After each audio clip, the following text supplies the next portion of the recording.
お父さんも大変だね。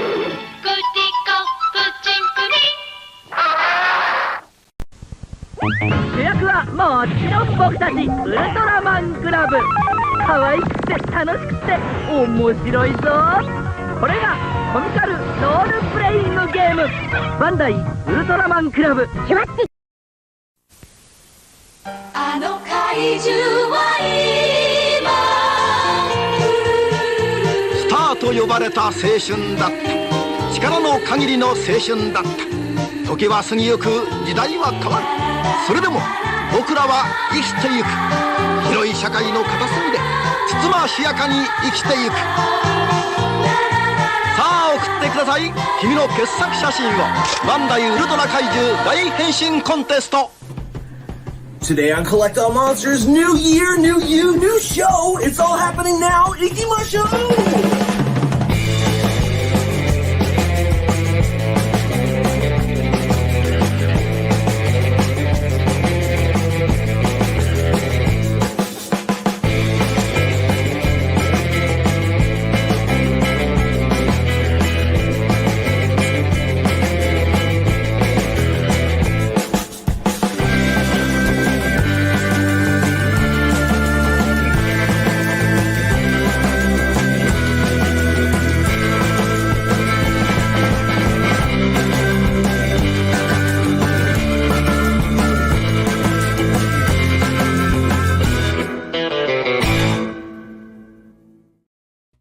Why, hello and welcome to episode 36 of Collect All Monsters, where we celebrate monsters from the collectible side of the genre.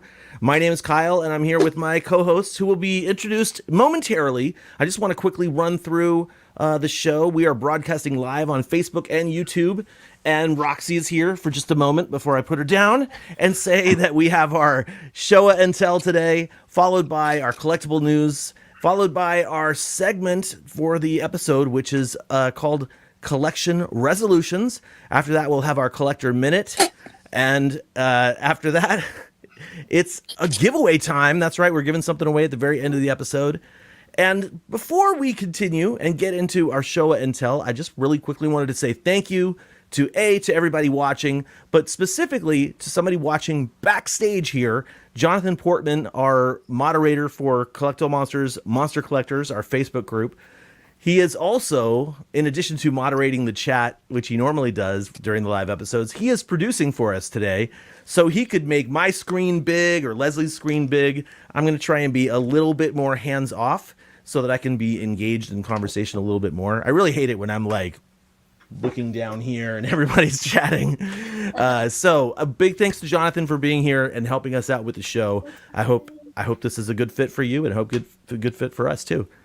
Now, let's go ahead and move things along, and I'll pass things to my good friend, Mr. Leslie P. Chambers, and say, what'd you get since we last saw each other? Really not much because of the holidays. It wouldn't have been right to have a whole bunch of box days, but my family members get like Tootsie Rolls and socks for Christmas. You know what I mean? I gave out ramen, so 18 cents. You can't go wrong. Leslie, you don't have to answer that. You don't have to respond. Oh, yes, I do. Oh, yes, I do. I have to answer that. I got toys, so that's all that matters. You know what? I saw a lot of that over the holidays. Like people getting box days, like the gigantic clear red Shin Godzilla came out. The RMC 64 Godzilla came out from X Plus. A lot of people and pretty much got all the big stuff that came out. I'm sitting there thinking, like, man, your wife is going to kill you on Christmas morning. You know, but nah, I didn't really. I got a couple things, but not too much. But my God, Happy New Year! You know, we are here in a brand new year of 2023. You know, and this year is going to be interesting. A lot of great things, you know, happening this year. You know, Mecha Godzilla 2, 93, celebrates 30 years. Megalon, 50 years. Kiryu, 20 years. Wow. Pacific Rim celebrates 10 years. No. You know? Yeah, Pacific Rim came out 2013. It was 10 years ago. It's true, Christine. Time indeed marches on. Yeah. John, we're getting old, buddy. Yeah. Old, Pretty old. We're getting old. Of course, Cheers you to getting know, old.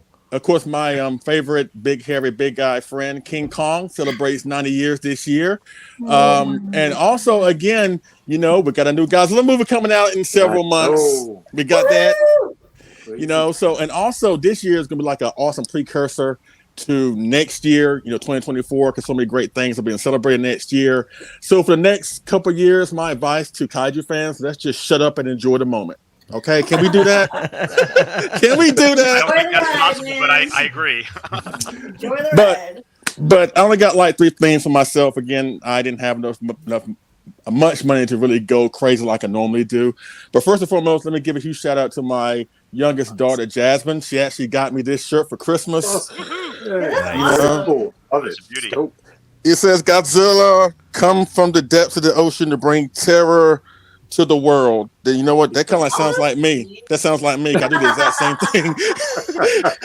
I that bring should be terror the to the world. that you put at the end of your videos for Leslie Chambers Kaiju reviews. Oh my God. Well, I might do that, but considering this is the last year, I don't know if I'm gonna do that. But we ain't got to go into that.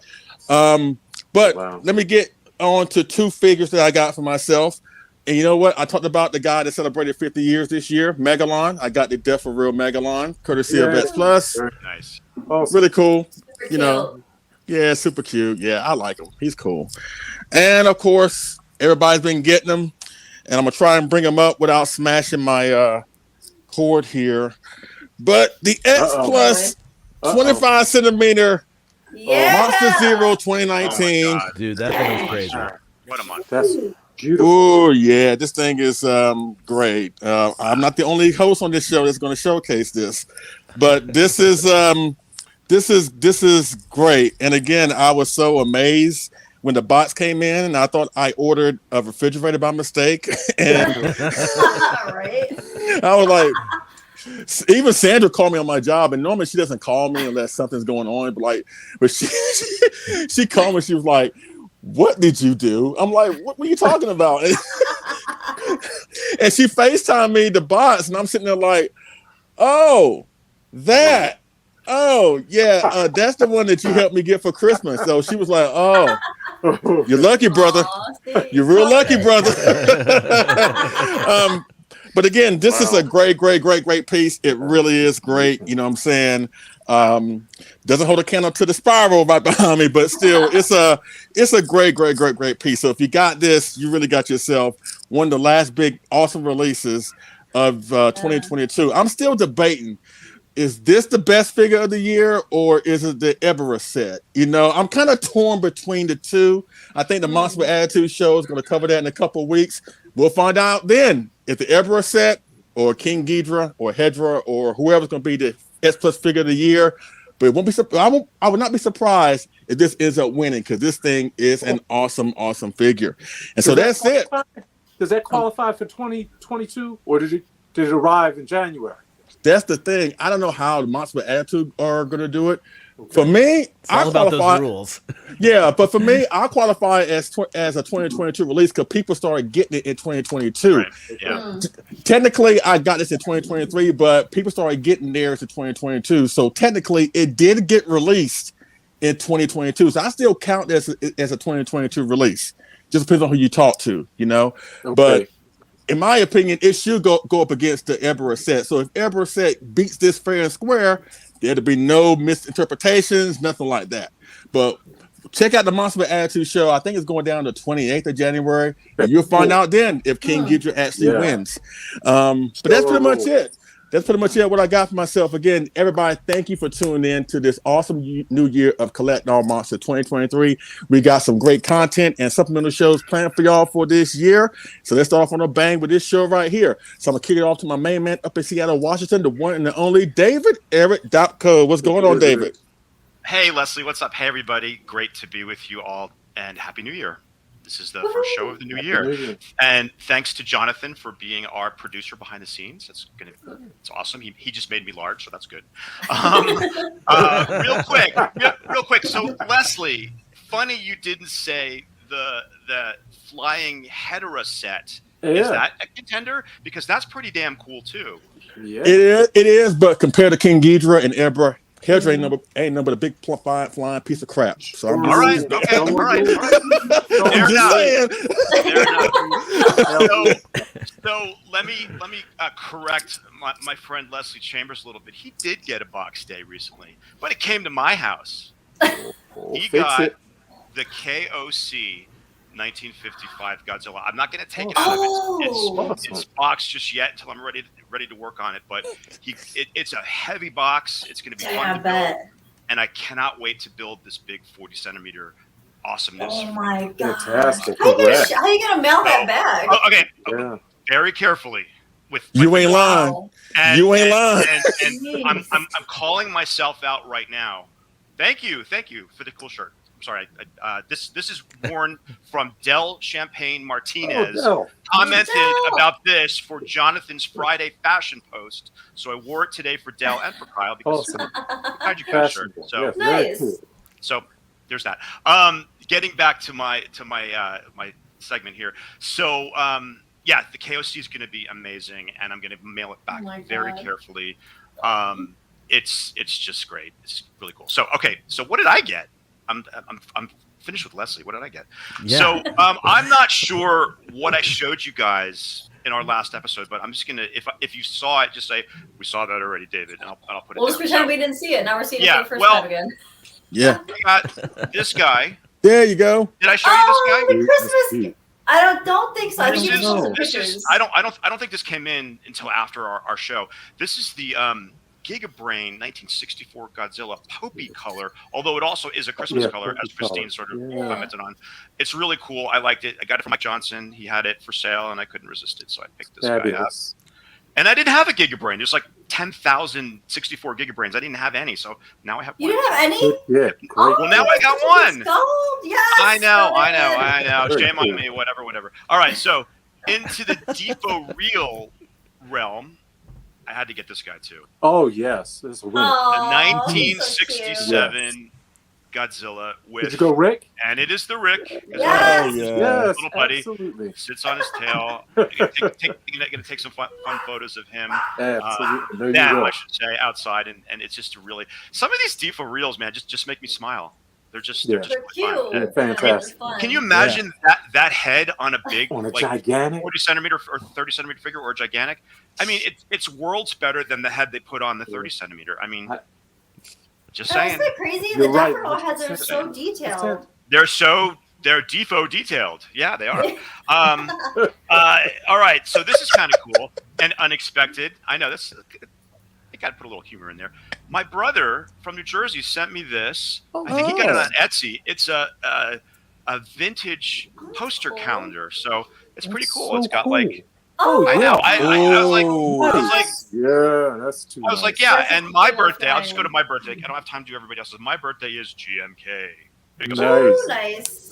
That's awesome. That's really cool. Really cool, and it comes with a whole bunch of cool posters. And I think it's available on Etsy. But I was really stoked and think he's awesome for remembering that we used to watch these together as kids. So, moving right along, I got this from G. Akamoto as a gift. Oh, awesome! This is the Aurora style styrene Cyclops, which I can't wait to put together and add it to my Harryhausen collection. I'm really looking forward to building this. I haven't built a styrene kit, and I can't tell you how long. So I got to get at the old Tester's model glue. Remember that, John? That you like? Yeah. I probably still have some in the basement. Oh yeah, it's probably still stuck to the bottom of my closet in my bedroom, my parents' house. So anyway, thanks G. Akamoto for this, and I can't wait to put it together. And then real quick, moving right along, this is kind of fun. It's not really kaiju related, but it's collectible related.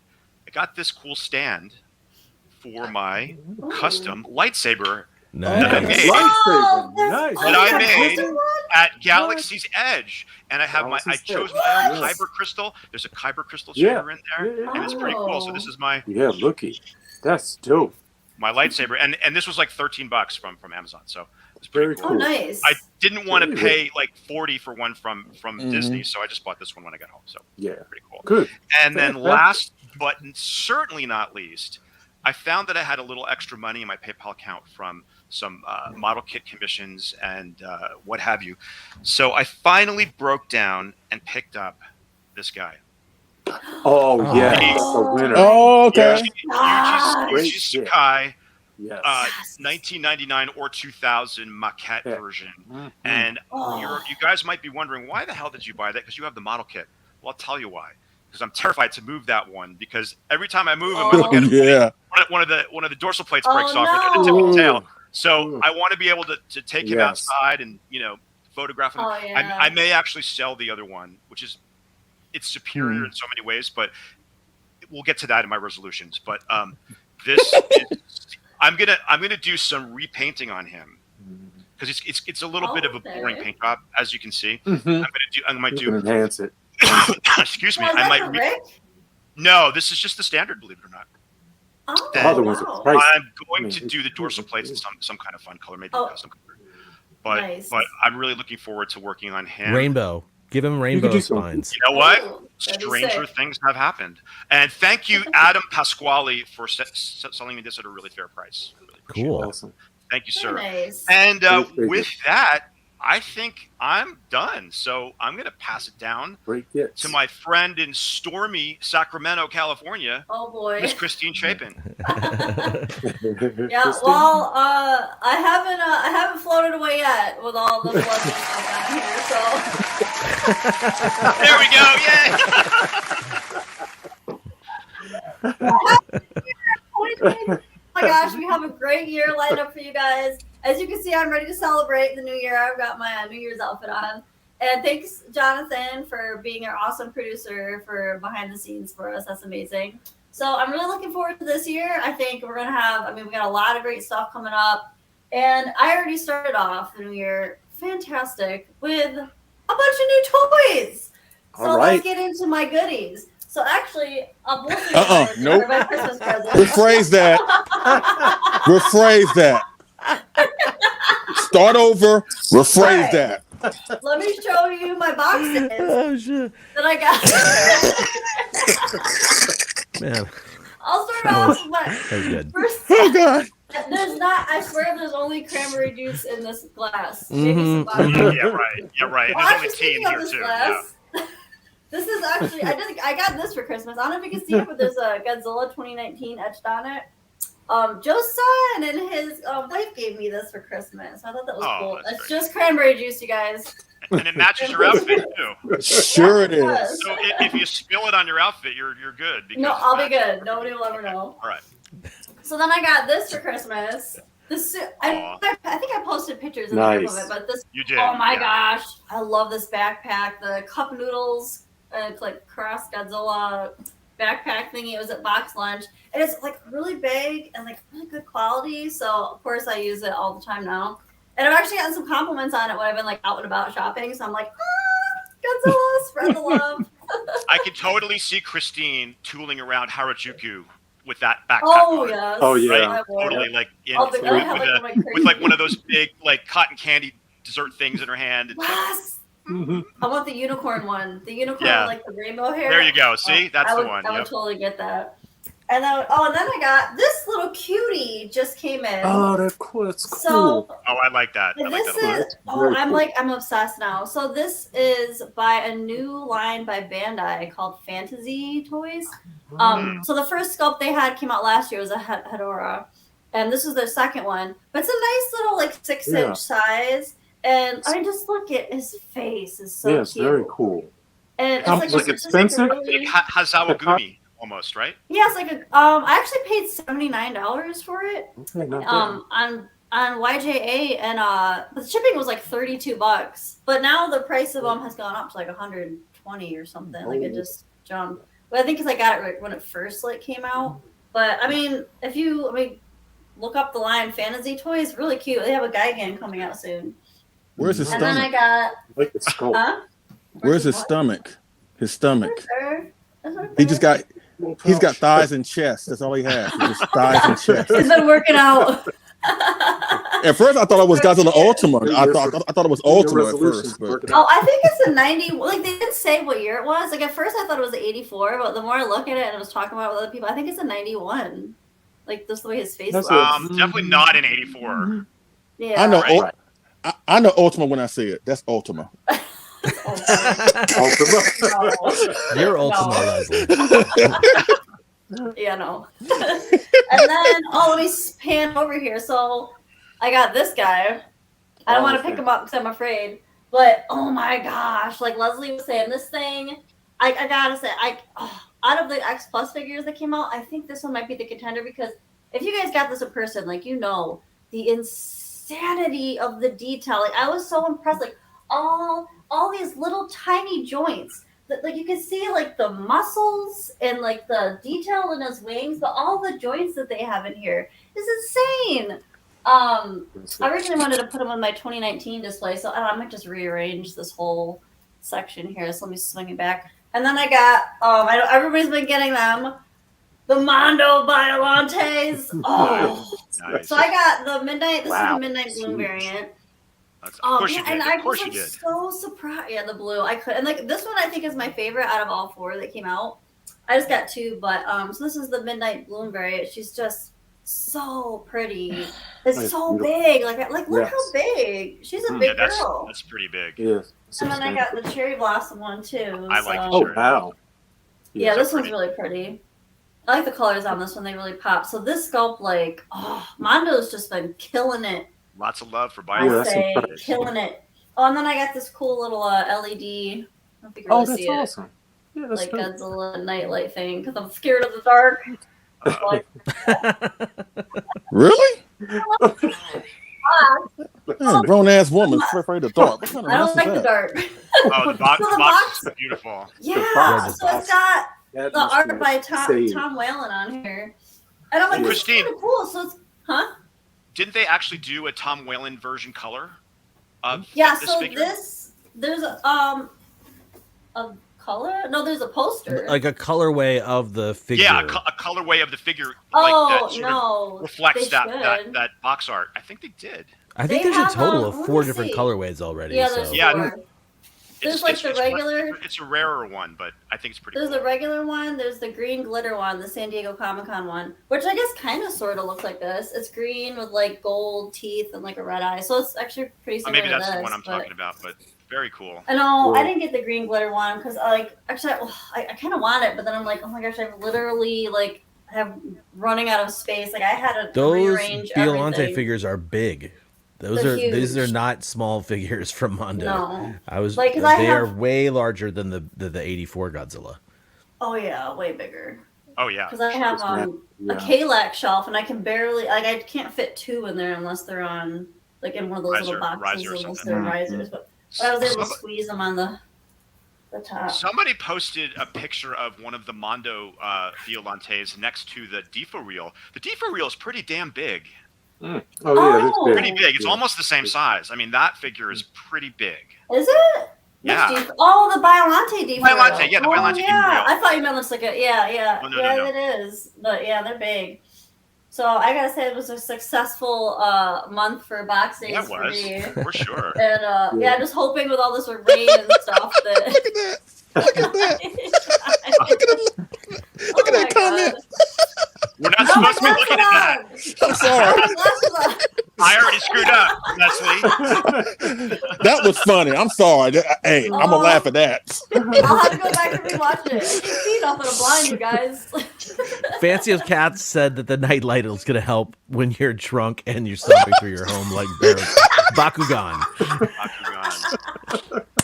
Hopefully it does help me because I've been stumbling through while I'm blind in the dark. Yeah, I don't know. Leslie's got a new best friend, I think. My job is done. I don't even do it, you guys. Come on. All right. Well, so that does it for my box days. You're So, good. Good John, thanks. John, I know you got a lot of goods going on down there. You always get amazing things. Show us Here we what you go. got. Let's lay back and chill on this one, buddy. Stop. Leave my snacks out. I'm my resolutions are kicking in, but Happy New Year to everybody. It's Same great to to you, see you. It's Happy great to New be Year. here. Jonathan, you're already doing a great job and going to get some folk in trouble. He is. I'm already in trouble. Instigating. You guys are instigating. No one's in trouble. Nobody's in trouble. It's all fun and games and fun. Fun, damn it. Yeah, no. No, Well, this is awesome. I have a lot to show. but not a lot of Oh, time. to really? tell. Oh, surprise, surprise. No, I'm going to start putting this model together. It'll be done and painted by the time we're done. no. This is more of a book centric kind of paper. Show and tell. Nice. But let me get a couple cool figures out of the way. Oh, those are cute. Yeah, aren't they great? Nice. I had to have Yeah. the angry, little angry. Oh, You know, he's great. You so know, cute. yes. Super. I got Need to these get that. from Sean Lincoln back from Showcase Kaiju. Oh, nice. You know, the mall. Had to get the Rodan. You know, and Oh, he's everything. cute too. Wait, oh my that's gosh, that's he's not a adorable. diaper. That's the egg, right? Yeah, that's the egg. Okay, It's the like a diaper. diaper. It's an egg diaper. It does look like a Egg diaper diaper. because his feet are out, but yeah, it's Yeah. the egg. Okay, it's the egg. Okay, got it. Sorry. Yeah.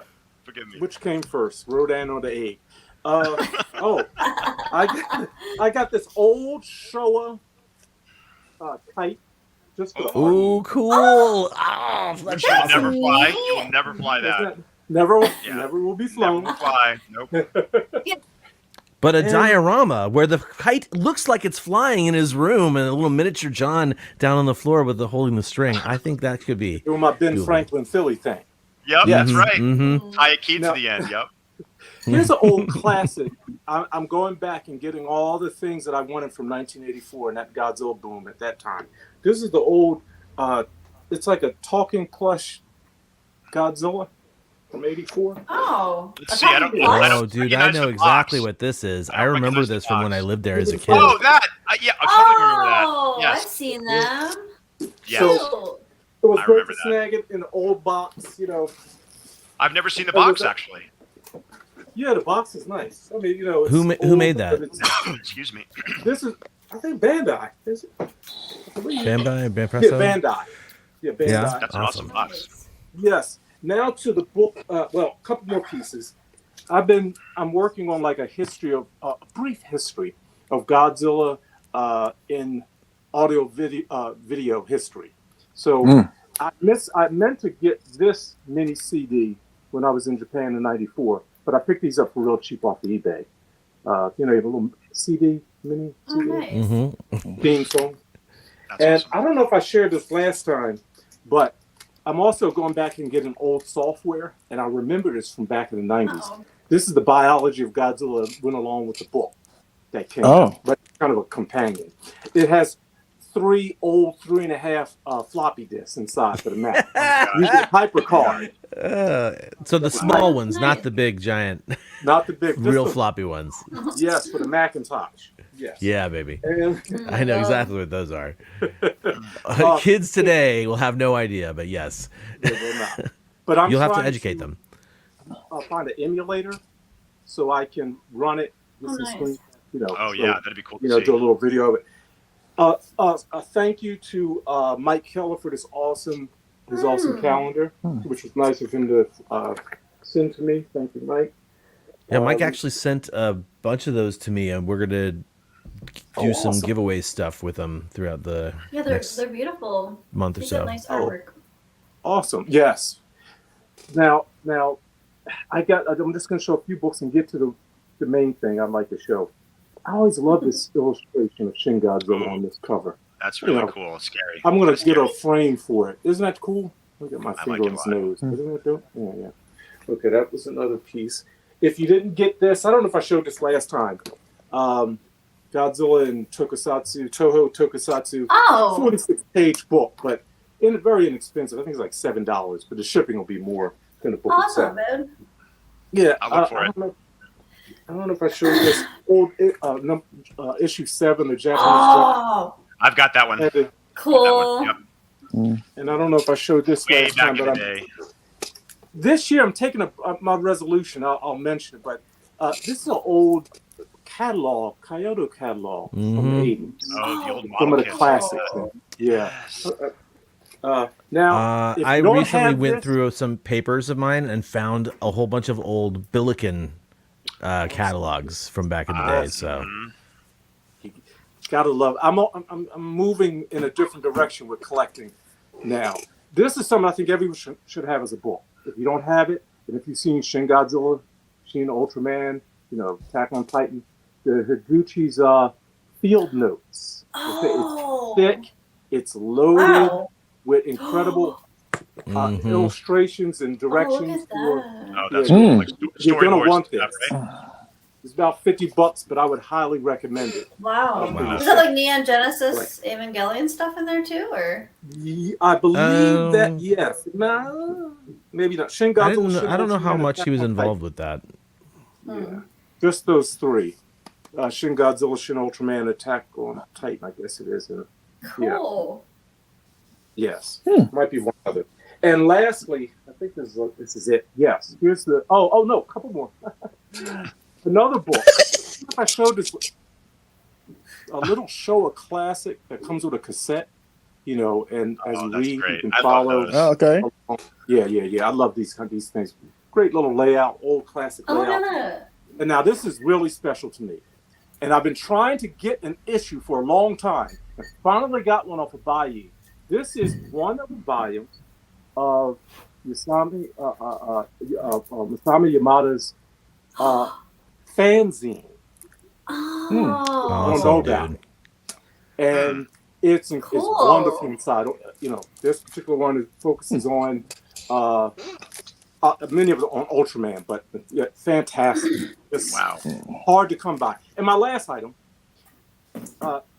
Leslie got something from 1954, the KFC, and I got something from 1954.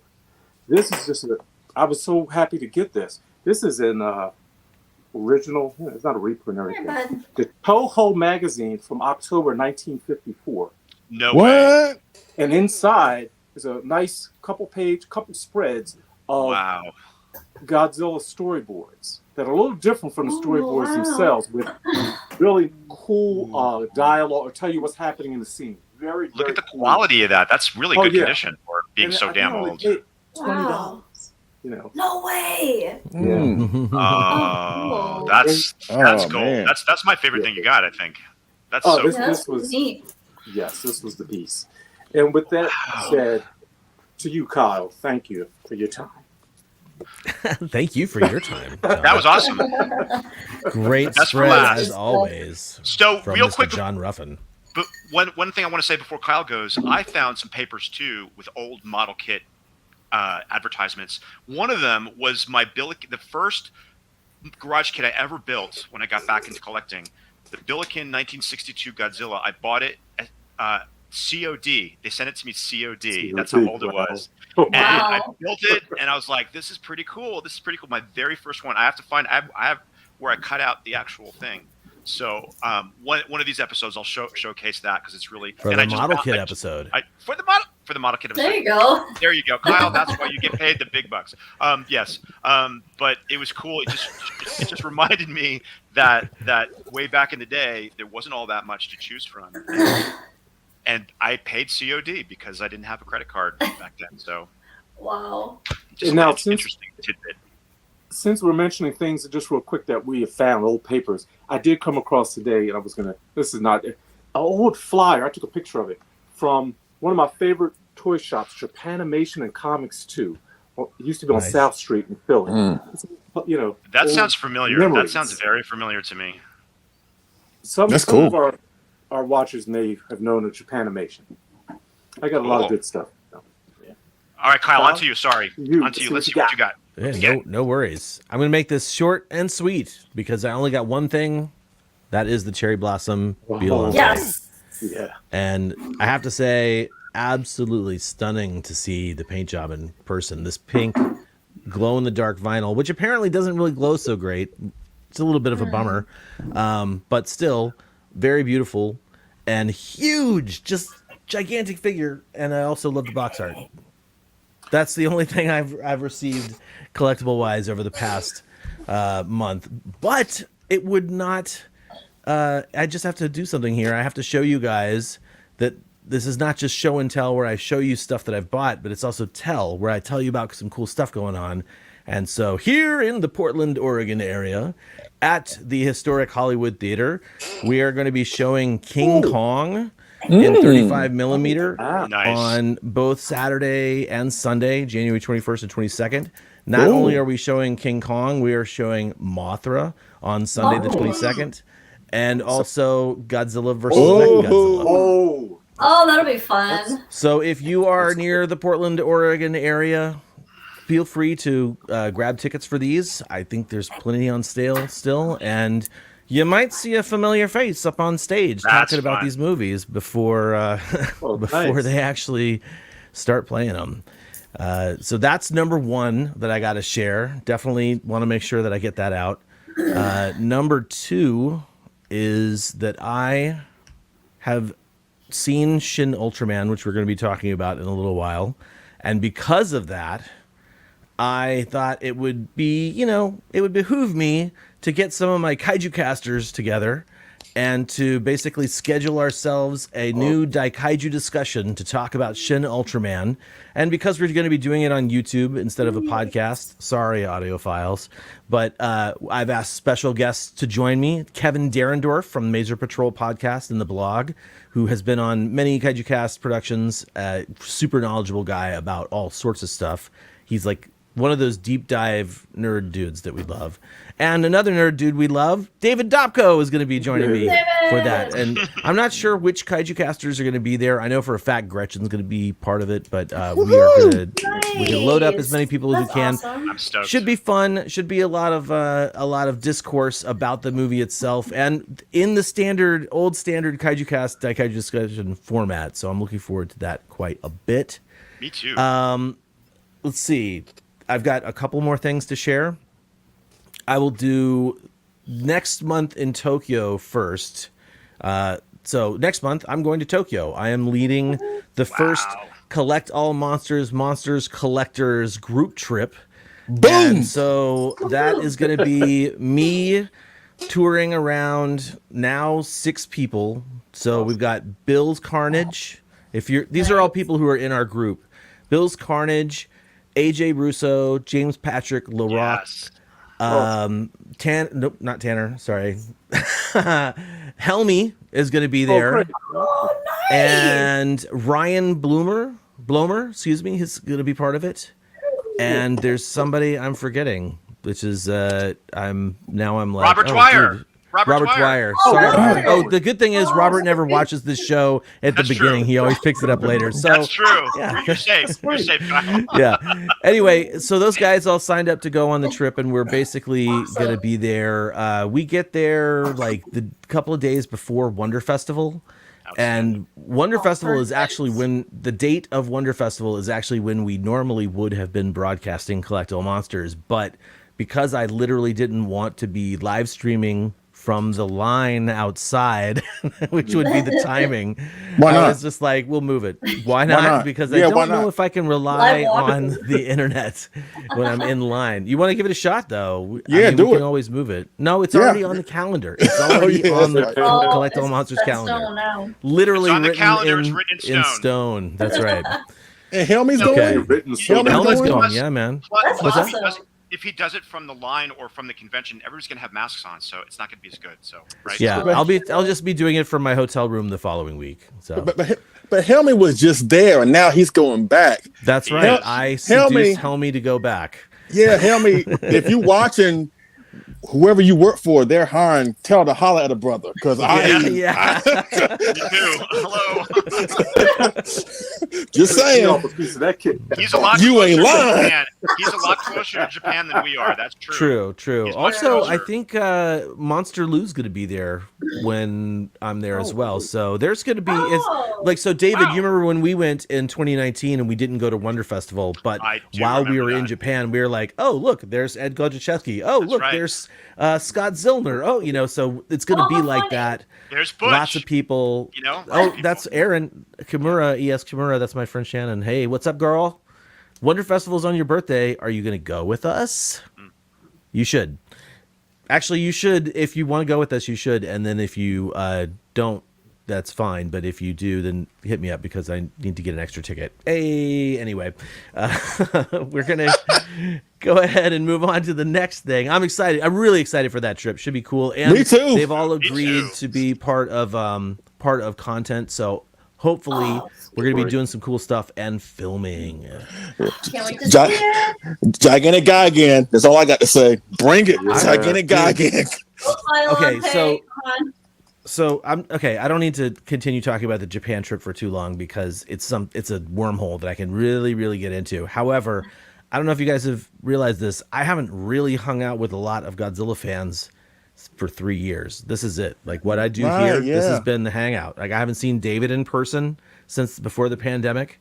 And like I didn't hang out with any of my Godzilla friends in Japan last time I was there. So still it was just kind of like I see a person here, a person there. This is going to be a concentrated trip of Godzilla nerds and toy collecting nerds. It is really it's a collecting trip specifically. So we're going to do cultural stuff for fun, you know, when stores aren't open. But the idea is to basically just pack in as much collecting shopping as possible in the Tokyo area, and well, it's going to be great. We've already got a couple things lined up. Like I made G promise me. I made G say that we would do karaoke. So I've got that on the document. I'm jealous. And so jealous. Yeah, that's I've been looking forward to doing some karaoke. The problem is karaoke bars are not as popular as they used to be because of COVID.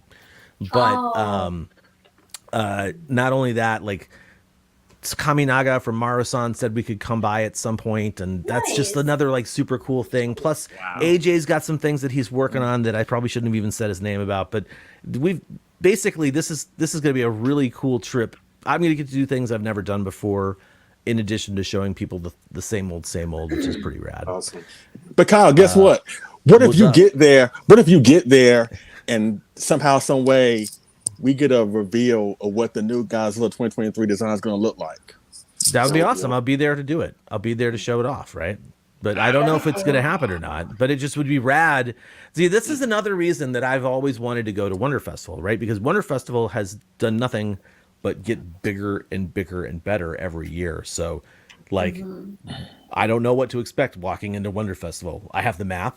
I have the list of vendors. But and Leslie, you and I are going to talk about which ones are going to get hit first, so that I can make sure to get whatever you need. But yeah, my man. Yeah. Come on, man. Yeah.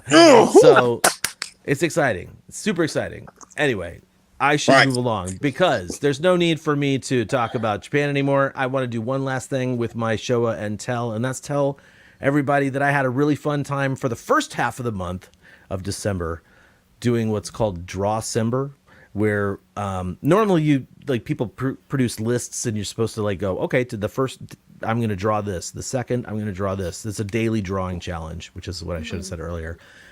So my wife was really awesome, and she knows that I like these drawing challenges, but I oftentimes are like, I don't have the time to deal with that. So what she did is she took 31 pieces of paper and she wrote down 31 Christmassy holiday activities. And then I took 31 pieces of paper and I wrote down 31 monsters. And if I had continued through the whole month, I would have had 31 drawings, but I had too much fun doing them. And so it took me too long to do them. And so I'm going to just show off a couple of them. I'll just show off the 16 that I made, or however many, the 14 that I have here in the document. So this one was for Yuzu Bath, which is a New Year's tradition, and Mogera.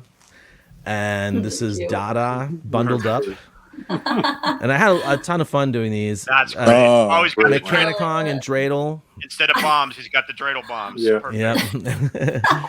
This one was fun. This was kotatsu, which is a Japanese heater table. So it's like a table that's got a heater element inside of it and a blanket built into it. And so I found this old kotatsu like ukiyo-e piece and did this guy again. And all of that is like it's actually like fabric patterns in the designs. Oh, this was fun. I like this New Year's Soba with Baragon, the Grinch, and Ebira. That's awesome. Yeah, that's. This one was we put Kamigon in there, so Kamigon and Christmas lights. Oh yes, so cute. Oh, Dogora and Cole. Taking the coal. Yeah. This one was Gorosaurus and Snowman. So good. Orochi from Yamato Takeru, and also from Birth of Japan and That's Charlie great. Brown Christmas special. I think I missed that one. I didn't see that one. I didn't. Yeah. I just figured these were so much fun to do. I really. Oh, I don't. There he is. That's my favorite. That's my one. favorite. There's so many. There's so many Easter eggs in there. If you really want to look, if you know this movie inside out, it's so brilliant. And like I think I got every one except for I think I missed one of them, but it's pretty cool. There's quite a few Easter eggs in whatever. Guy will look high. He look high as crap right now. He's a child. So at the top of the Christmas tree, you get Kip Hamilton singing "The Words Get Stuck in My Throat Like an Angel." The tree itself is being electrocuted like the Maser cannons when they're searching for Gyra. Obviously, you've got Sanda, you've got Gyra, and they're fighting over this ship, which is the ship that they're battling over at the end of the movie. Yeah. The dad is Frankenstein. Frankenstein, The portrait is Aunt Kumi. Or what's her name in the movie, David? Her name is Sueko-san. And then on top of the mantle here, you've got the octopus that Frankenstein fights. Oh my You've God. got the horse that Baragon eats. The flask, I can't remember what it's called, science flask. Yes, from the scientist at the beginning. And then on the coffee cup of Frankenstein is the Miyajima Island Torii Gate. Which is only in the Japanese version. A lot of fun. Anyway, that's it. That's my Showa and Tell. Wait, hold on, Kyle. The What's first up? one you showed is also brilliant too because Mogera walks by a Japanese bath and scares the lady taking a bath. So for him to put Mogera in the Japanese bath, that's pretty brilliant right there. So thank you.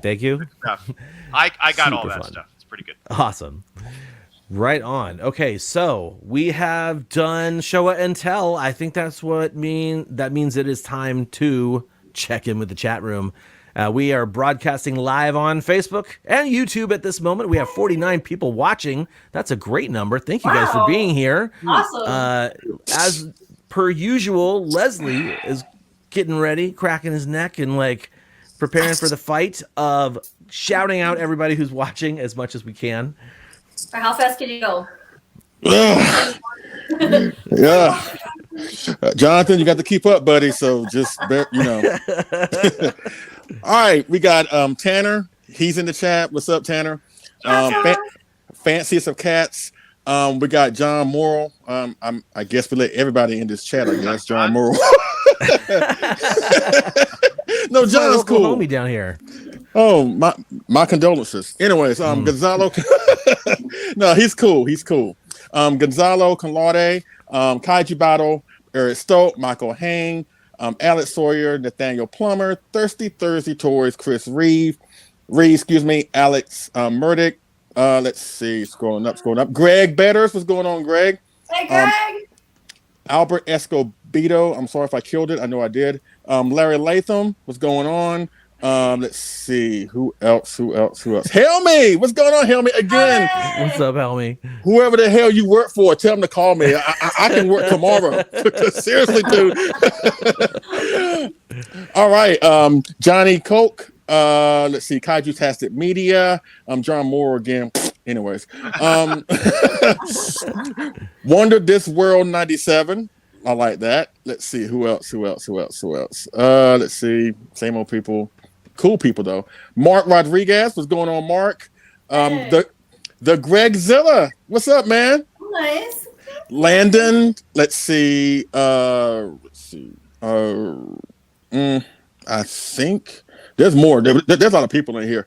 I saw Pete Quinton there. I saw Greg Coggin in there. Greg Coggin, yeah. Big group today.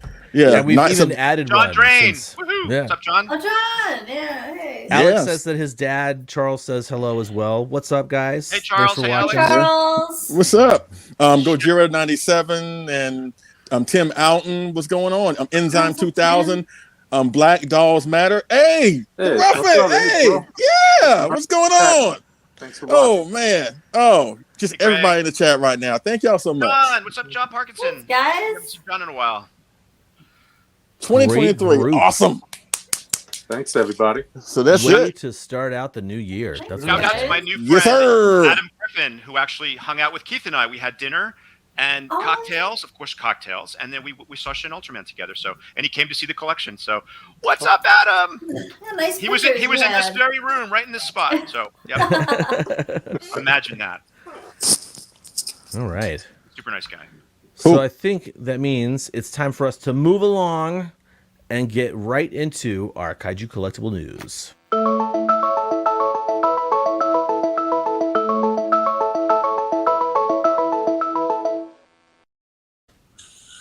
All right, Leslie. Oh, my room got super dark because it's super bright outside. What's up, dude? And I'm going to go ahead and give you the big screen. All right. You can go first. All right. What you got for your news item? Yeah, I'm gonna make it real quick and simple. Basically a couple of days ago, and I want to give a shout out to Burley Bang because I actually saw him tease this first.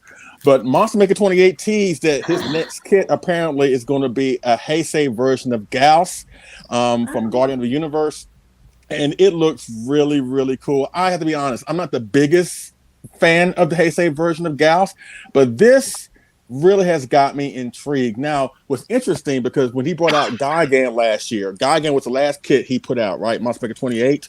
But he teased in one of his blogs that he was going to do an Anguirus, like a show-up version of Anguirus. Oh, my goodness. Wow. Which made a lot of sense because, last year, they made an updated version of Gigan from Monster Maker 28. Resin Chef did King Ghidra.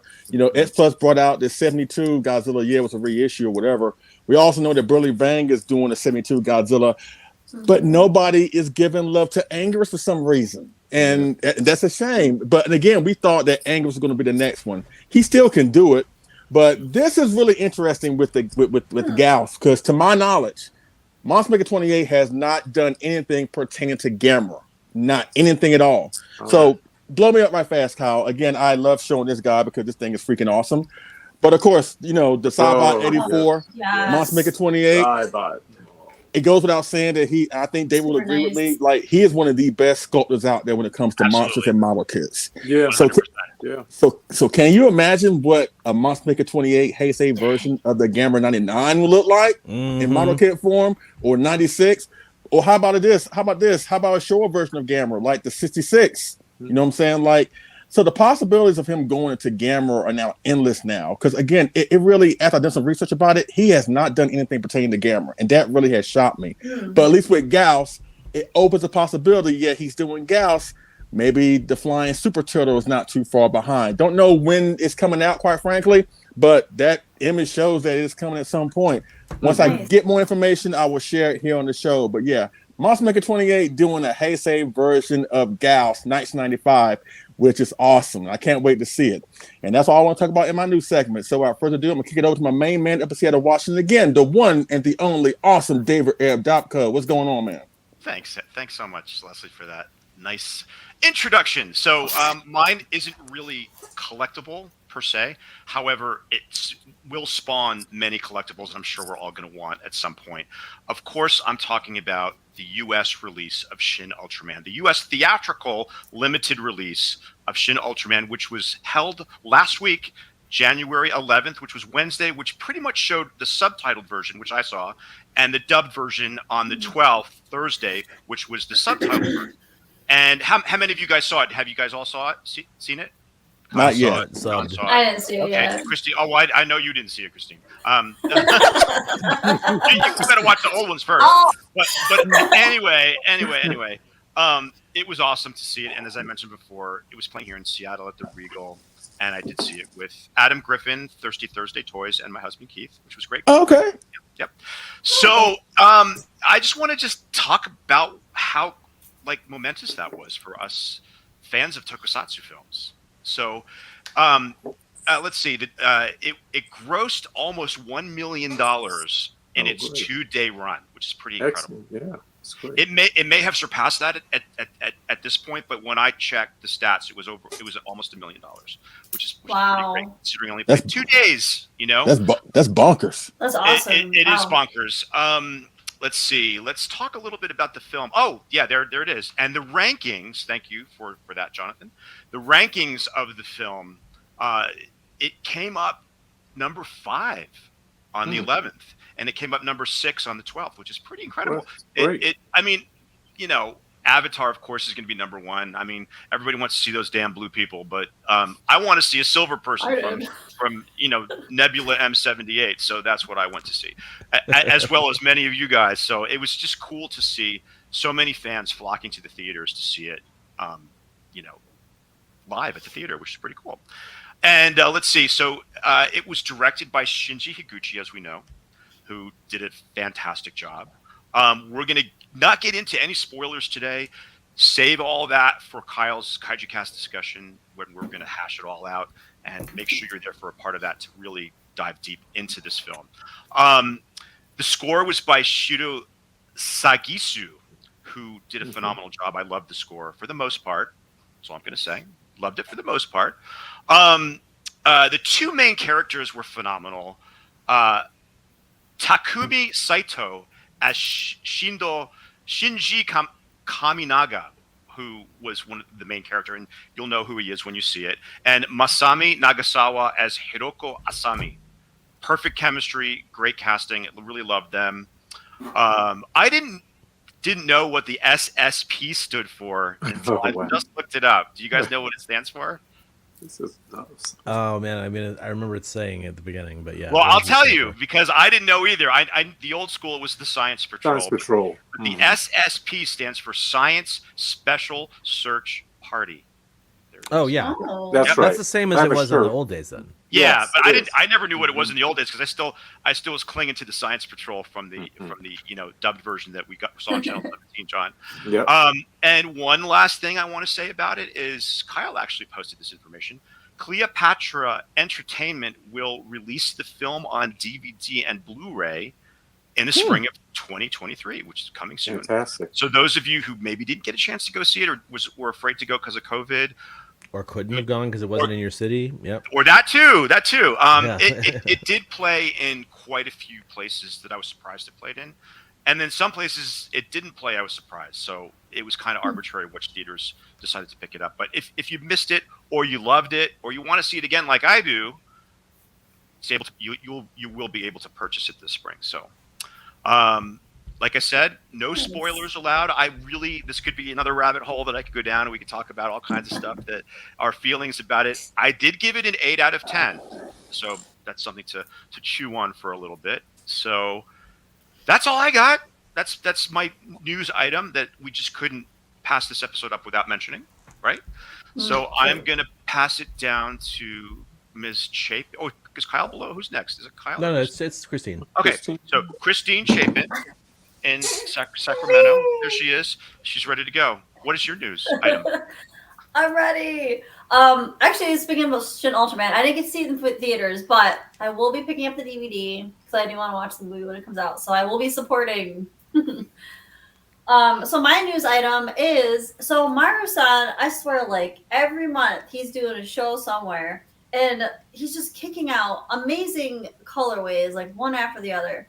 So now the newest Maru-san variants that we have is this beautiful marbled figures that are exclusive to the Tokyo Hand Store in Shibuya.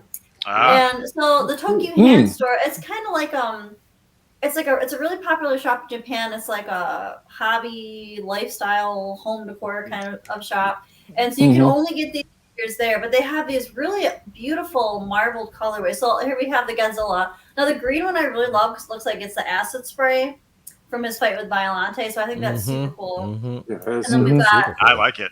Yeah, it's really neat. Yeah, and the Titanosaurus, I think. I love that Mothra. So fabulous. beautiful. That Mothra's great. Like, I really love how a lot of people are doing this, like, marbling right now with their figure. It just looks so good. So, yeah, the Mothra and the Titanosaurus, and then I think there's also Gazora, some Gazora figures out, too. So, I mean, they should be maybe... I haven't seen any on Yahoo Japan auctions yet, but, keep an eye. I'm sure Toku Toy Town might be getting some in if you're interested in picking some of these up. Or keep a look at online, but I mean, there's really cool figures, and I really think this pink marble looks very beautiful and would definitely stand Mothra out. sculpt is perfect. Look at that. Yeah. Oh yeah, Maru-san's non-Godzilla sculpts are always like so good. Like I agree. I think they have improved on some of their Godzilla sculpts as well, but they really knocked it out. Like I love their Gigan sculpt. It's not as good as the Marmot sculpt, but like it's pretty good. Yeah, so many the things glitter. that they've done is so good. The Mothra one is no exception. Such a great sculpt. I think you need to get that. Now, just a note for those of you going with Kyle to Japan. If you do need to buy another suitcase, which Keith and I did when we went with Kyle, you can go to Tokyo Hands and pick up a suitcase and one of these figures. So there you go. Just a little public service announcement for those of you out there, because it's a real thing, and it will happen to you if you're not Extra luggage has definitely been a point of conversation within the travel group for sure. Oh boy! And we bought ours at Tokyo Hands. So nice. Yeah. So you should check out the store anyways, because they got like so much cool stuff in there. I mean, you'll find something in there that's really neat. You can bring. And we get no commission for that either. I know, right? Send us Godzillas. So that's it for my news. I'll pass it on over to John out there in Philly. Thanks. Hopefully you don't have a lot of snow yet. No, and that's the strange thing. We didn't have snow, I don't think, last year. It's getting weird. It's a warm winter, right? Well, it's turned warm, so I don't know where we're going. But the days are getting longer, but the sun is starting to stay out a minute. Yeah, that's right. That's right. Yeah. Well, what I'd like to just to share is the SHMA Gigan for the 50th anniversary. Quite impressive figure. I mean, the shots are beautiful. Yeah, Yuji Sakai sculpted. Yes, very impressive. I think it's Kaiju Battle has it listed. I think about 19 centimeters. Pretty impressive. What I love is you don't see all the joints and all. Just everything kind of lines up where the suit lines up. For the articulation. I believe the cutter area will have some action. And just quite impressive. I don't have the photos in there of him flying, but it's quite impressive. It's nice to see a Showa SHMA figure. That's true. So this is wonderful. I'm surprised it took them this long. The suit. Yeah, it does. What was that, Christine? You said? I'm surprised it took them this long to make Gigan, because he's pretty popular. Yeah, I mean, they picked the right. I mean, if they were going to do it, now was the time with the 50th anniversary. So how many Showa figures have they released for the SHMA line, aside from Godzilla? Like, because I'm like trying to think of. They just did Hedorah. I know that, right? And that was like a long time coming. Yes. Yeah, and the previously or prior to this, you would have had to get the Revoltech Gigan to get some sort of multi-articulated guy. Yeah. Did they do Mechagodzilla? They did Mechagodzilla. Oh, too. yeah, they that's did. right. Yep. We need to show a Godzilla. It would be quite fascinating if they did a 70 or 68 or 71, or that would be interesting. Well, maybe they'll do a 72 as a companion to this guy. Yeah. I remember when they were showing this off during Godzilla Fest, and they walked with the camera past the display, and it just looked like a miniature version of the old 72 suit. It was stuck in like a Dada style container. Like really? Godzilla Fest. It looked so realistic. Like I was like, even as they walked really fast past it, I was like, wow, that is dead on. You could just made you happy, didn't it? It made me really happy. You gonna get it?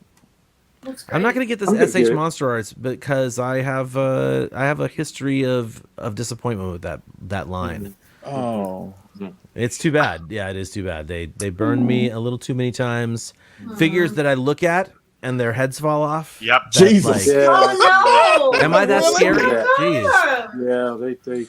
Yeah. I mean, I know that people say that their quality control has improved. It has. And for me, I bought like 5 of those things when they were first coming out. And my response was, and I don't mean to make this a big diatribe about SH Monster Arts, because I actually think that they are wonderfully sculpted figures, and really cool that they are multi-articulated. But I'm not the kind of person that would sit there and set up a figure in a pose for a photo. I'm just not one of those guys. And so for me, you take a Monster Arts figure out of the box and it sits on the shelf and I don't move it, because if I go to touch it, the arm falls off. And like that's true. They had a lot of figures. Like, so for ages, I wanted a flying Destroyer. And that was the first time I was able to get a Flying Destroya, was with the SH Monster Arts Destroya Evolution set or whatever, which was expensive. I mean, really not cheap. So Very expensive. the fact that they were $100, and this is the standards back when they first started coming out, were like $100 each, and they were just as detailed as an X Plus figure, but they're so much smaller, and then they couldn't stay together. I eventually just sort of wrote it off. But they are absolutely stunning.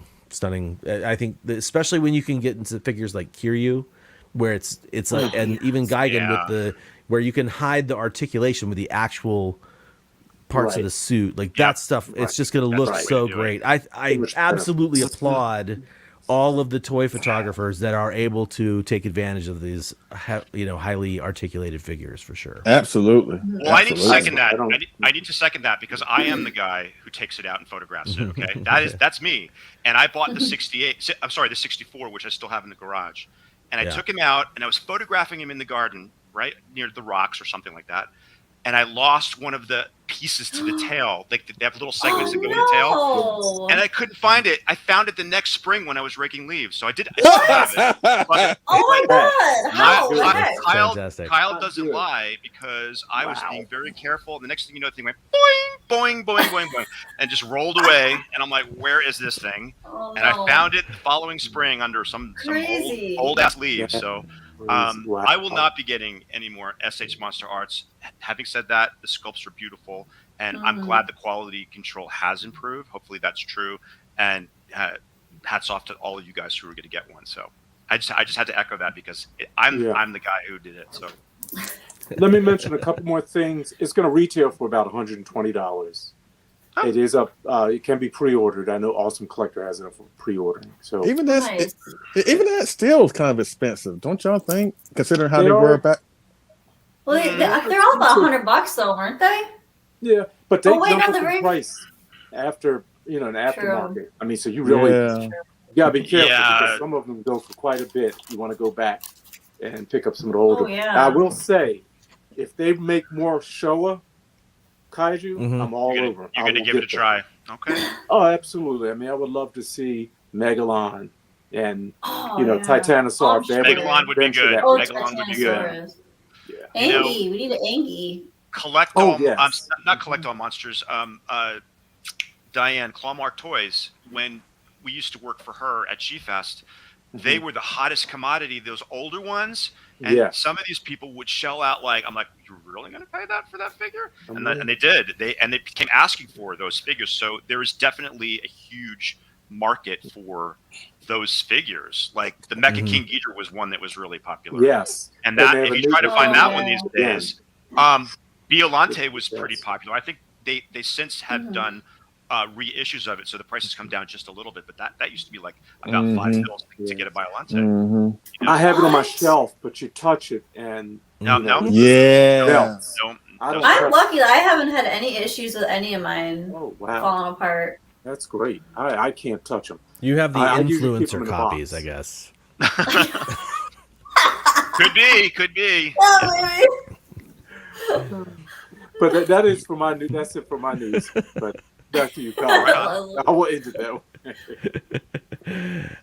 Thank you, John. Thank you so much, man.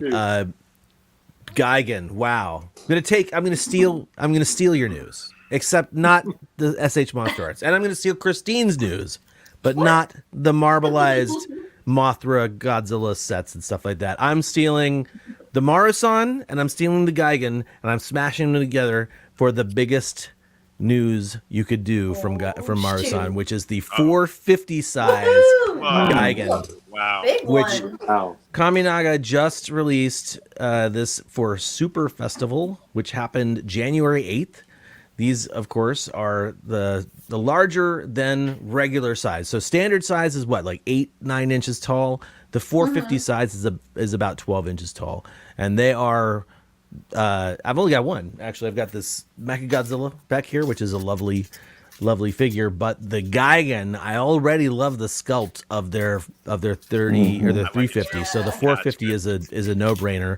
Not to mention the first two iterations of this are very beautiful and based off of Bullmark sculpts. So this is flesh love it. vinyl with red, blue, and gold, all metallic I really paint. like that a lot.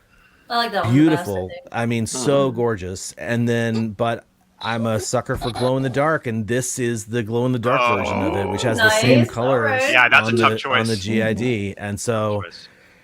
I am definitely going to be searching for this when I'm in Japan, and I might just have to. I might just be like, "Hey, Jamie, will you hang on to this for me until Yeah. I can move here?" yeah.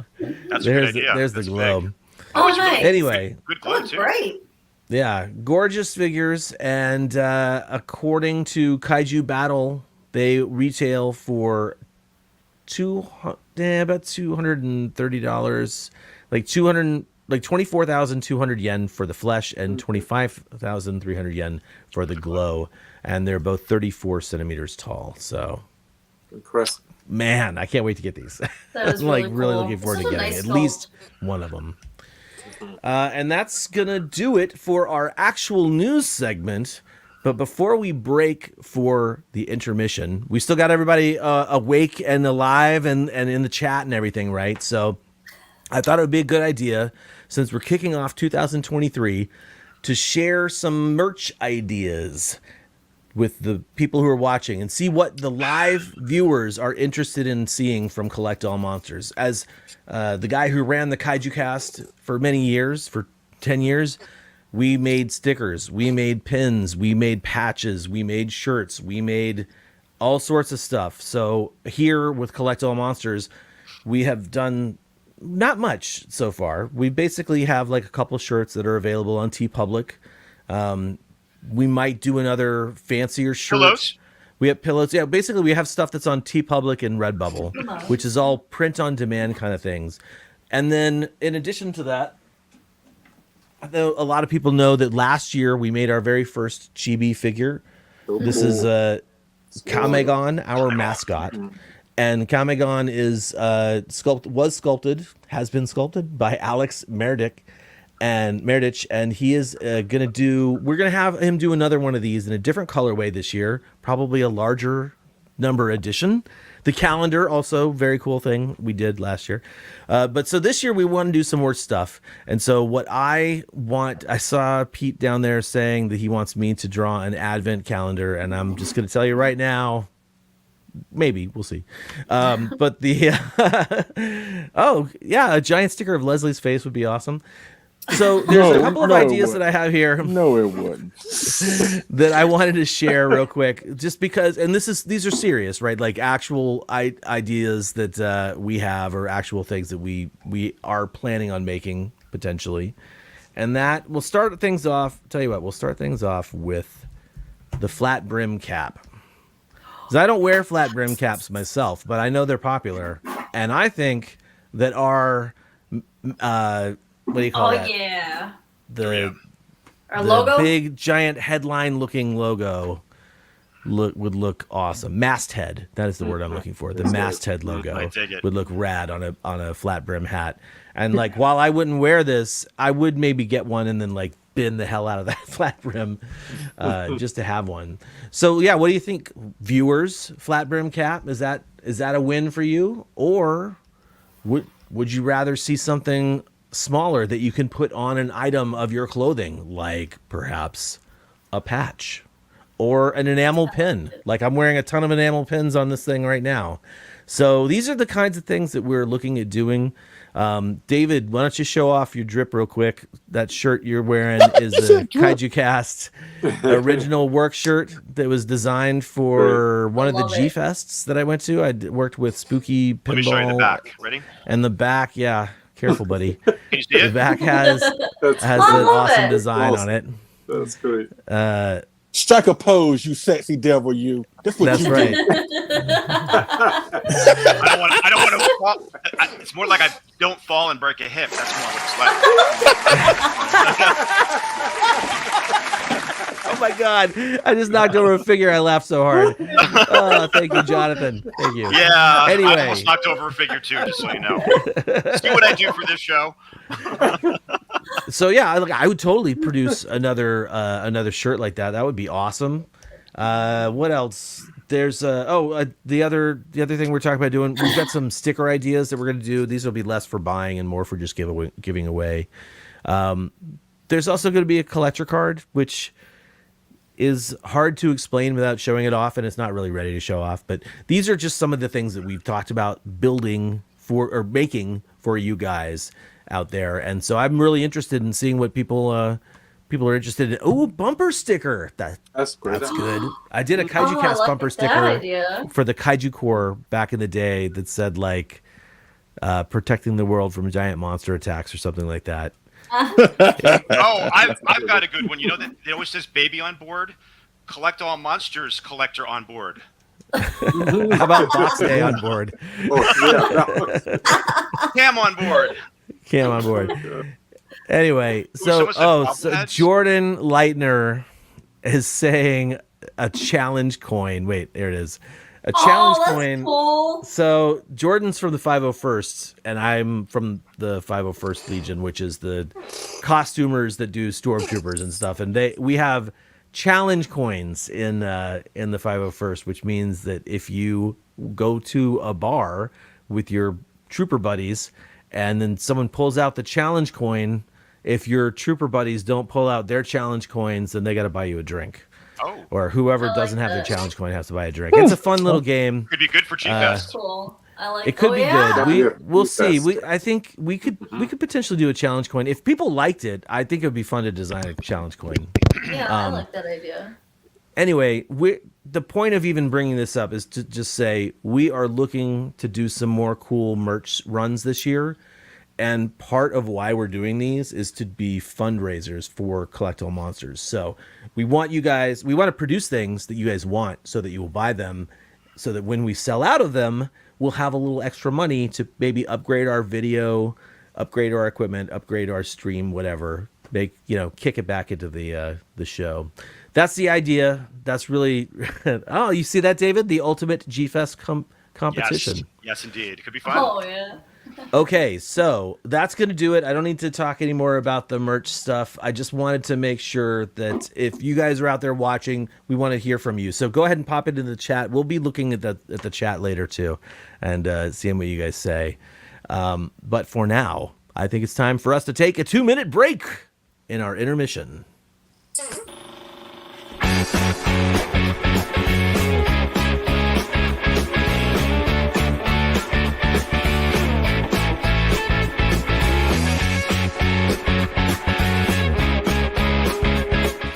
Godzilla, a new breed of terror.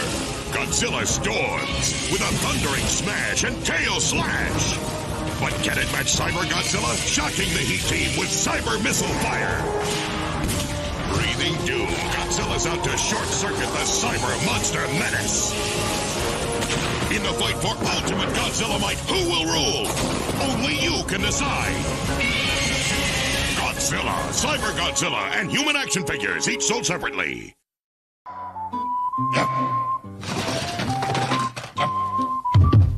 Seven. "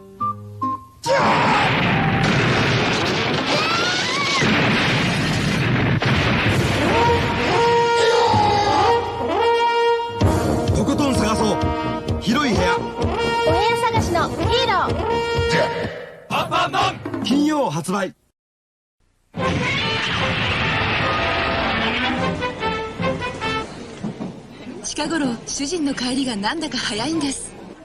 あ、小島さん、番組録画して自分だけのカラオケテープ作ったりして。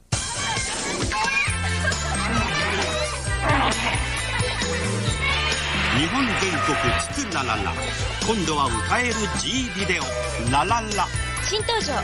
すごい簡単、気持ちいい。ピタチ。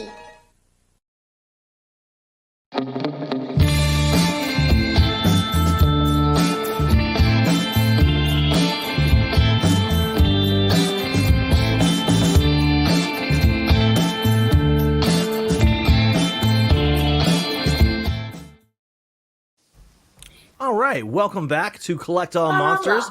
second half of the show, and we are here to kick off our main segment, our big segment for this show, which is talking about collection resolutions. It's a brand new year. It's a brand new you. It's a brand new concept for your collection. And not everybody here is a fan of resolutions. I myself am not a fan of the typical New Year's resolutions that are like, I need to lose weight. I need to eat better. I need, like, everybody has those throughout their life, and they stick or they don't. Who cares? This is sort of the same thing. Is it going to stick? Is it not? Who cares? But we all have thought about our collections, and maybe I think we thought about some resolutions that we could or maybe will apply to our collections this year. I'm just going to start things off and give a very easy one, because this is just for me, and you guys already know my history, you know what I'm planning on doing this year. But for me, my first resolution is that I'm just going to share right now is that I am not going to be buying toys unless they really have to be in my collection, because I'm taking all this, boxing it up, and sending it back to Japan when I move there later this year, because it's definitely happening this year. Anyway, so resolution is to not buy stuff, but am I going to be able to stick with that? I can't be 100% on that train. Leslie knows I can't be 100% on that train. My hiatuses, they What is that? Flex. What is that? Hiatus? What is hiatus? Actually, you know what? For anyone who is not a fan of the show, wants to know what a hiatus is, because we got 56 people watching right now. Hey! Oh my God, Hiatus hey is when you basically take a hiatus from buying stuff. And I originally used the hiatus as a way to save money for my 2015 trip, when I was there for like almost 3 weeks. That's right. And it just sort of stuck around as a way to say, you know what, I need to pull back for one reason or another. And this reason is not because I'm going on a trip and I need to save money to spend. It's because I just don't need to be creating a whole bunch of cross ocean. What if I was given the toys, Kyle? Great question. Absolutely. What if I was given the toys? So if I was given the toys, some of the toys that I've been given a lot of toys in my collecting life. So some of the stuff that I have been given, I am keeping, and some of the stuff I'm letting go. But if I was given a toy, I'm not trying to make a ton of money on it. I'm just basically selling it for a reasonable amount.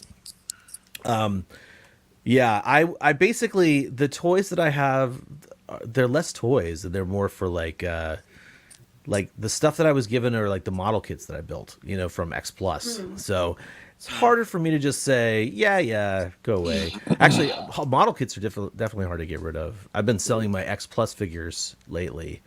And yeah, I know. It's hard. At one point, it's difficult to sell them.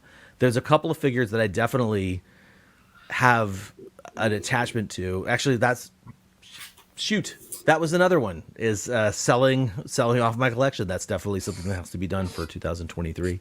So I guess I'm just going now with my resolutions. But yeah, the idea is that I have this stuff here. I have a number of posters and sofubi that are going to be heading to Japan with me.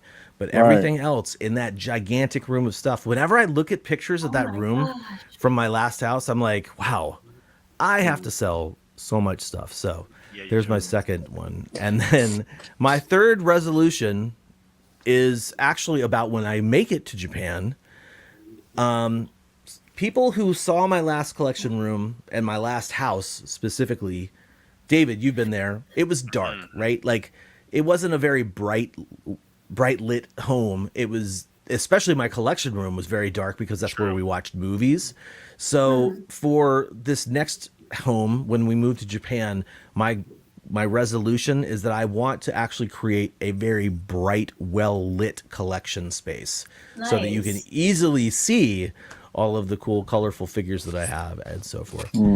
That's challenging, Kyle, because you don't want any bleach action going on too, because there's a reason for the dark room. It's very dark down here too. I'm just afraid that I don't want anything to get bleached, because that is definitely something that happens when I Sure. Yeah. I think. Well, I mean, basically anything that I would do that in would be in a room that could get sunlight and then get across. close the. Yeah. Hmm. I used to actually have a lot of figures like up in a window right next to the sun, but thankfully they did not. They didn't get bleached out. And I won't. So Helmy's asking if I'm going to do another cinema room, movie room. At this point, no, because what we are looking at in Japan, there are designated rooms for specific things and specific like reasons for being there. And I haven't seen anything that I can afford, at least, that makes me go, whoa, this would make a great movie room. But I can't say no for sure, you know. Can't say it for sure. Anyway, so those are my collecting resolutions. Before we move on to Leslie, we did actually get resolutions sent in from our viewers and from our Collect All Monster Collectors Facebook group. We put out a call for that, and I think what I'm going to do is I'm going to go ahead and share the first one with you guys, and then from there we'll go to Leslie, and then we'll share another video one. We'll go to David, and so on and so forth. But right now, this is how that goes. Who's the first one? Hey Cam folks, Chris here. I am submitting my video for my collecting New Year's resolution. And, you know, as a guy gets older, you realize you don't need everything. Some of us, when we were younger, wanted that, just to have everything. But this year, after last 2 or 3 years, it's just kind of buying any cool thing that came out, realizing I didn't need it all. So I am downsizing the impulse buys. The other resolution is no more impulse buys. And the focus of collecting this year is on stuff like this. Or this bad boy right here. Basically, anything that is deep cuts. So they've never made a figure. Kind of like what Super 7 has coming out with the zombie Godzilla. Or, say, another Hanna-Barbera piece. Maybe a Godzuki. Stuff like that is what I'm focusing on this year. So hopefully all of your 2023 will bring all you collectors great joys and many, many box days. Thanks, guys. Thanks, Chris. There you go. That was awesome. That was good. Very good. Very nice. We're going to try and do this more often too, right? Reach out to the collectors and have, is this all part of like updating the show for 2023 Absolutely. and like getting more involvement with our Collect All Monsters Monster Collector group and the show itself so that they really go hand in hand. Thank you very much, Chris, for sharing your resolutions with us. Getting the deep cuts. Keep your eye on Cast.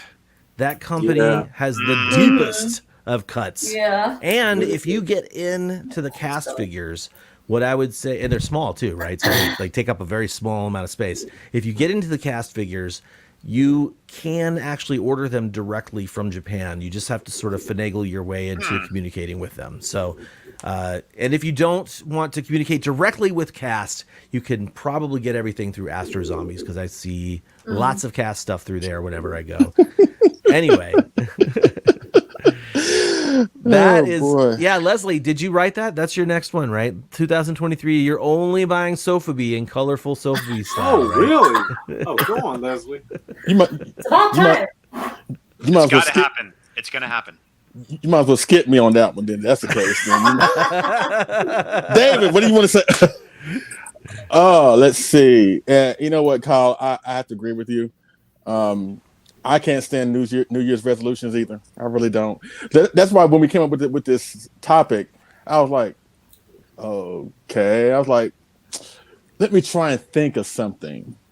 And I really had a hard time. And that's rare to stump me. So good job, Christine. I only have two. I only have two resolutions. Okay. The first one is I'm gonna stay away anything Sofubi and Omega Beast. Come on. Wow. That's not a good resolution. It's okay, you guys. Don't worry. He's not talking about you. It's cool. No. I'll put it to you this way. what the Monsterverse is to John, David, and Kyle, what that is Sofubi is to me. Oh no! Meaning, you hate it. You hate it. Meaning, if it were to die in a dumpster fire and never to return, I would not lose one lick of sleep for that. Oh my goodness! I can't believe you just said that. Wow. So Fubi, anything Omega Beast, you ain't getting my money. Sorry. Again, like I said in our last episode, I got plenty of toilet paper, and I don't need it anymore. So you can, again, let me clarify by saying this. If you love Sofubi, I'm not attacking you. If you love Sofubi, good for you. I wish I could join you. Then again, no, I can't. I don't wish I could join that bus. No. That is just something that it doesn't appeal to me. I'm sorry. It's just, it does nothing for me. I mean, call me a hater, call me a fake fan or whatever. But you can't call me a Sofubi collector because that's never going to happen. But well, they're going to fight with you over soft final toys. What if we gift you one? I mean, but again, y'all showcase the Pepto Bismol Biolante. You showcase the guy again with the red, white, and blue flag colors, but good for y'all. Good for y'all. But again, that's something. Ain't gonna do it. And my last resolution, let me try and end things on a positive note because I know the chat is about to kill me right now. But then again, what else is new on this show? Basically, I'm gonna buy whatever the hell I want. Really simple. That's your resolution. That's anti-resolution. That's it. That is it. That's a good one. I'm gonna get whatever I want. Like when I see something, I don't want it to debate whether I should get it or not. Cause I think when you do that, I think all collectors do that. When you see something on the internet and you're debating whether you want to get it or not, that's probably a tall tale sign. Maybe you shouldn't get it because if it's something you really wanted, you would have pressed the pre-order button right then. Yeah. So again, I'm just going to buy whatever the hell I want. I'm going to be more strategic because, again, with that Ghidorah that I got, that makes my 13th Ghidorah in this room. What? Whoa. Oh, my God. I didn't know they made 13. I know. Well, you need some movie Ghidorah. Love it. Again, I got enough toilet paper. Don't need any more, Christine. Quit trying to.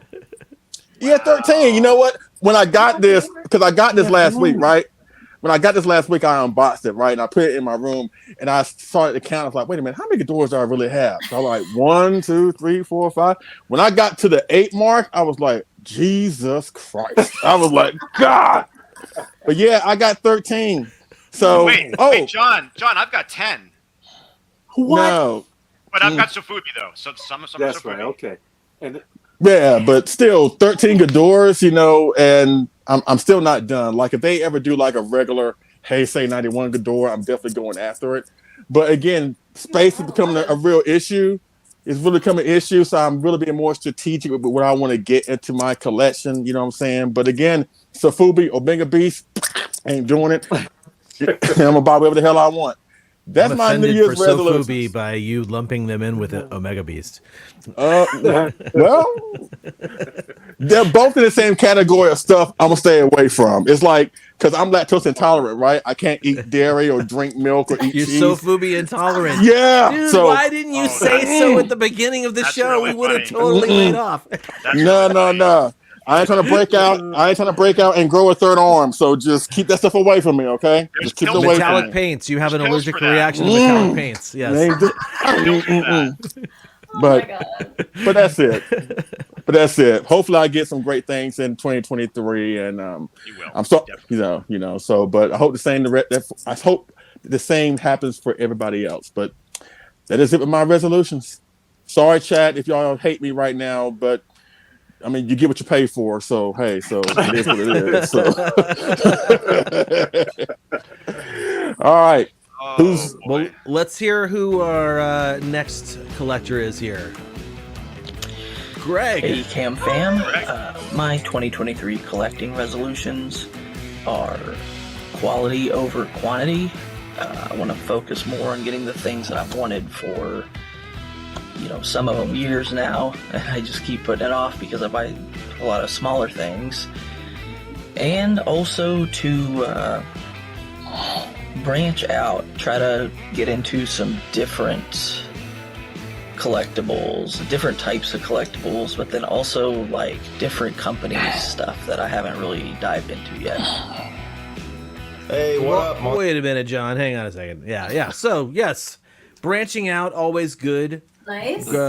Moving past what you collect already, especially if you feel like your collection is incomplete or unsatisfactory in some way, right? So I can definitely get behind what Greg was saying there. Absolutely, me too. Yeah, that was a good one. Yeah, it was. Mm-hmm. All right. Well, Mr. Dopko, you are up next, my friend. All right. Well, I've got a few things to say before I start. So, Leslie. No. I'm not gonna. I don't take umbrage with your Sofubi. You're trouble. I'm actually with you on some of that. However, when I see an item pop up on, I don't know, from one of the Wonderfest shows, right? If I see Kyle post something that he discovers at the show, and if I look at it and I say, I think I want that, and if my mind keeps thinking about it for several days to come, then I buy it. Mm-hmm. I have to. I can't. I don't immediately pull the trigger. Sometimes I do if it's something like, oh, I got to have that. There's certain things that qualify as I got to have that. No questions asked. Let me buy it right now. But if I find myself thinking about it more than just one time, then I definitely think I need to have that in my collection. So that's the way I roll with that kind of thing. Also, I think when we all get to Japan together, we're all going to buy you a Sofubi figure, and you're going to love it. Yes. It's going to happen. Yes. It's literally the craziest one we can find. Yes, craziest one, and because you can't not take it because it's the memory of us all being in Japan. Exactly. It's going to happen. It's going to happen. All right. Why don't you save your money? Why don't you save your money and buy some gum or some ketchup or some ketchup packets or some socks with holes in them? You know, just use your money for something else. Okay. All right. Just wait. It's going to happen. So, Kyle and Leslie don't like resolutions. I used to like resolutions. I'm the guy that said, I need to lose some weight. I need to eat better. And that's still true today. I need to lose weight and I need to eat better. But my resolutions are already they're already gone. They're finished. So this kaiju collecting resolution show, these are things that are attainable, and I'm going to make myself do this. So number one, organize and consolidate this collection. And when I say consolidate, I also mean downsize. Oh. So it's going to be like the Marie Kondo method. I'm going to take everything out, put it on the floor, and look at it and say, does this bring me joy? Not necessarily in that fashion, but I'm, if it doesn't look like I want to put it back on the shelf, it's going to go into a section and I'm going to sell it. Wow. All right. So I'm definitely going to do that. Plus, there's some shelves I haven't dusted in quite some time. Even though it doesn't get that dusty in here for whatever reason, they need to be dusted. I need to rearrange some things, maybe get another Detolf, just make it a little bit more so you can see the figures. I mean, you can see them, but the ones in the back you can't really see. Maybe light them better. Adam Griffin was just here, and he said, even though you can't see the figures, they look really great masked out like that. And I guess that's true to a degree, but I want it focus on the individual figures more than just kind of seeing them en masse. So that's number one. Number two, I want to make a point to spend as much time with my fellow collectors as I possibly can. Anytime. That's a nice one. I want to see. I'm 100.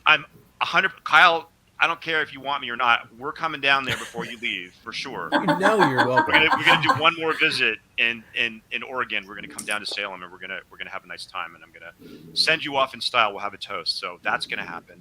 I hope to see John. If I go back to see my folks in New Jersey, I'm definitely gonna hit up John.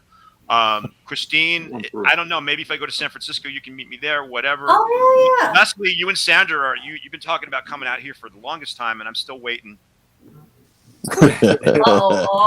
Giant robot launch. No, I'm still waiting. But that's my number two resolution. Like anybody passing through Seattle, I'm invite invite them to come over, at least have coffee, come see the collection. We'll talk toys for a little bit. So that's my nice, David. I want to spend as much time as I can because time is precious, and that's why we do it, for the camaraderie, and you know, we're all on the same page and we all get it. So and as Alex mentioned, G-Fest is definitely going to happen this year.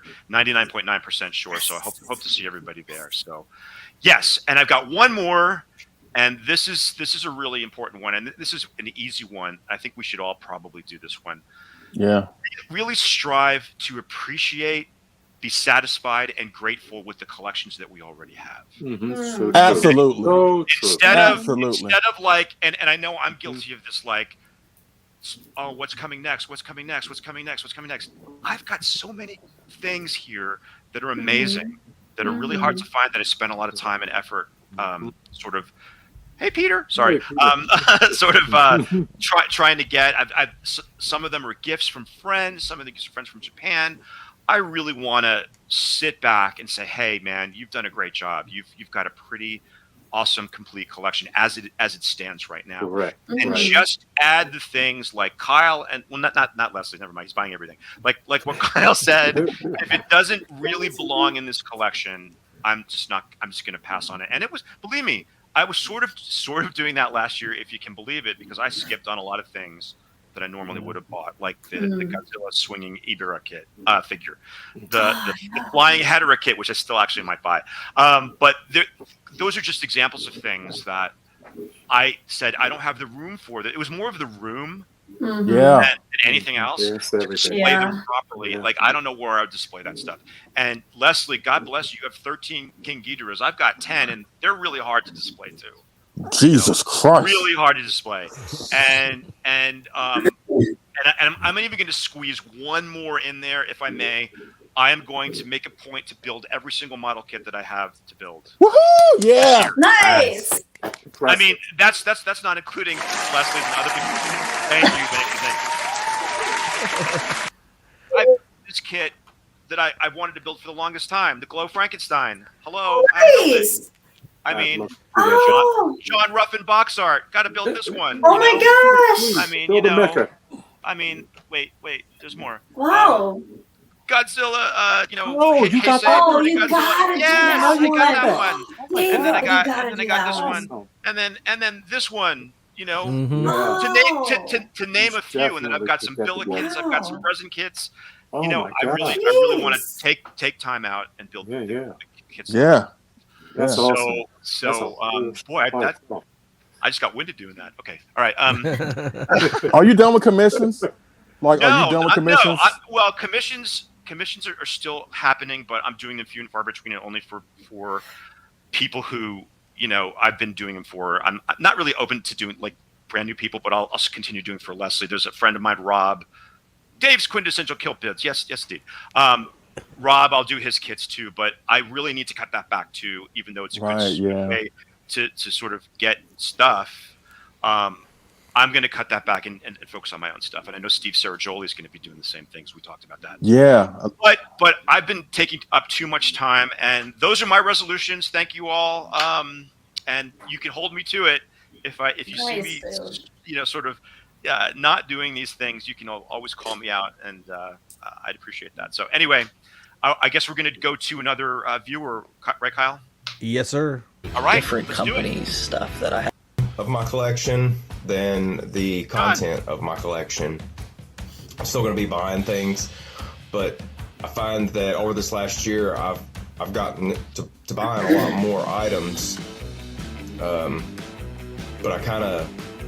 they start getting lost. I start kind of piling them up, sticking them places, and they're not given the attention or the love that they deserve.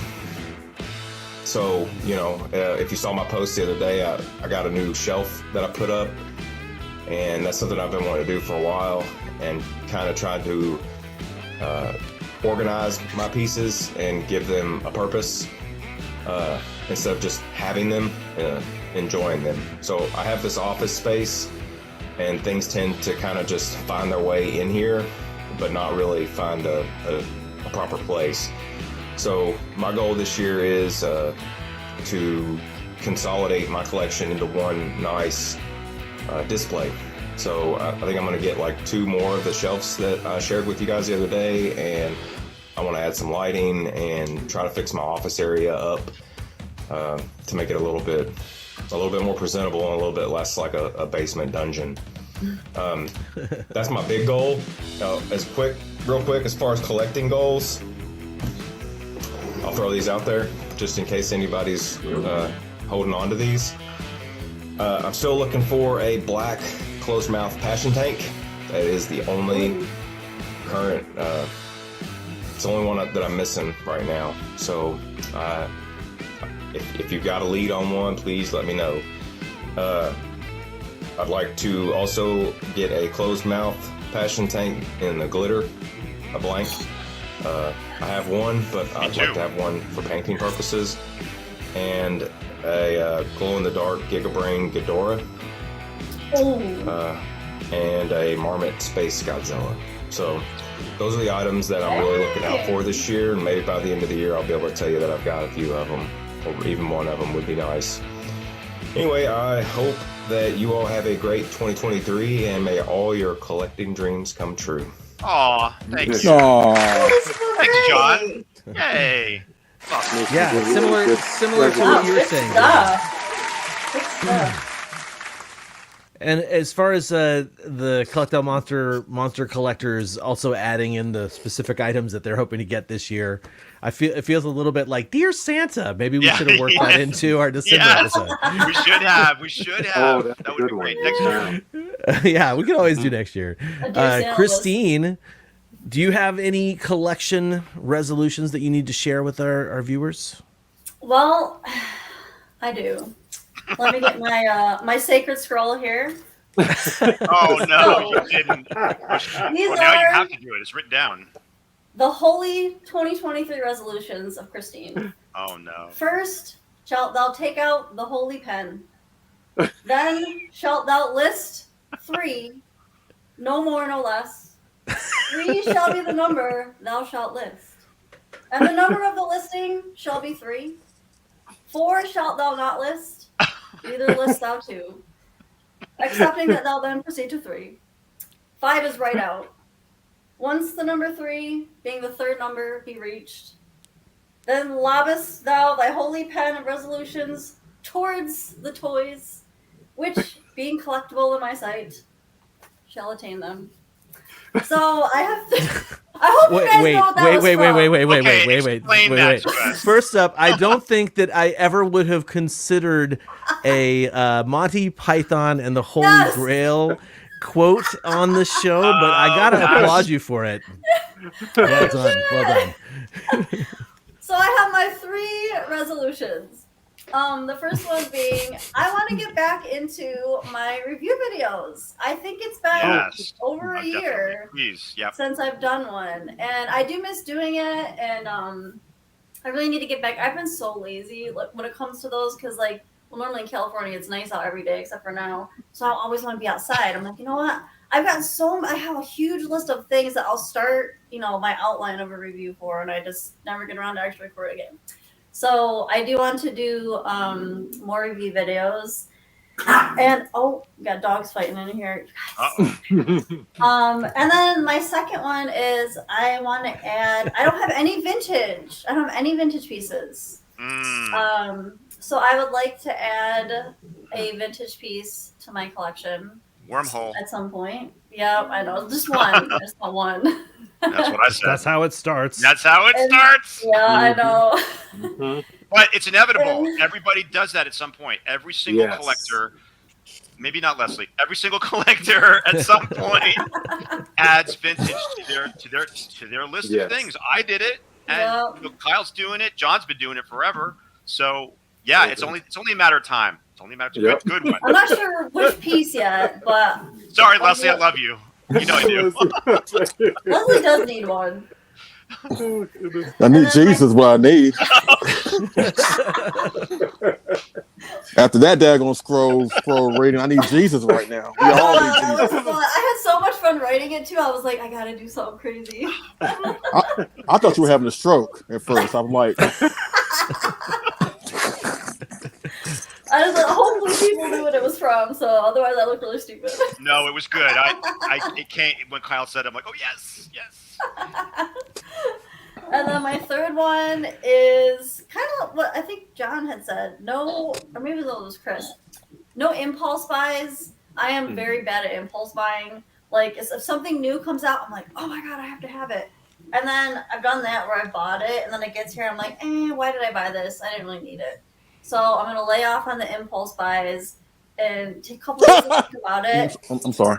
Well, I mean, see, this was an impulse buy, and I'm glad I bought it. But I'm going to wait, because once I got this one, I'm like, oh, I want the Hedora and all this other stuff now, too. But, no, I don't need those ones. I'm running out of space, too. So I want to be a little more selective on what I'm bringing in here. So those are my resolutions for this one. Hey, Christine, you know what? What? All seriousness. No. Calm down. I was going to suggest, you said you want to get back more into video making and stuff like that, which I think is cool. Everybody is starving for more content out there. How about on this show? Because we do supplemental stuff. Why not? Just an idea to throw out there. Why don't you rank all of your Biollante figures you have in your collection as like a side project? That's great. I can do that. I can do something more in the group. Nice one.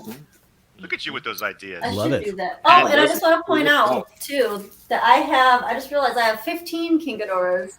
Like wow. That's a Fubu don't count. That crap don't count, but whatever. I didn't realize I had that many. I was like, oh my gosh, I didn't even realize. But well, Christine, you can adopt my philosophy of impulse buys by putting, looking at the thing, and if you think about it, like many times, if you go to bed thinking about that figure, that means you probably should buy it. But if you all of a sudden like you I don't want it, and then you forget about it, then you just don't buy it.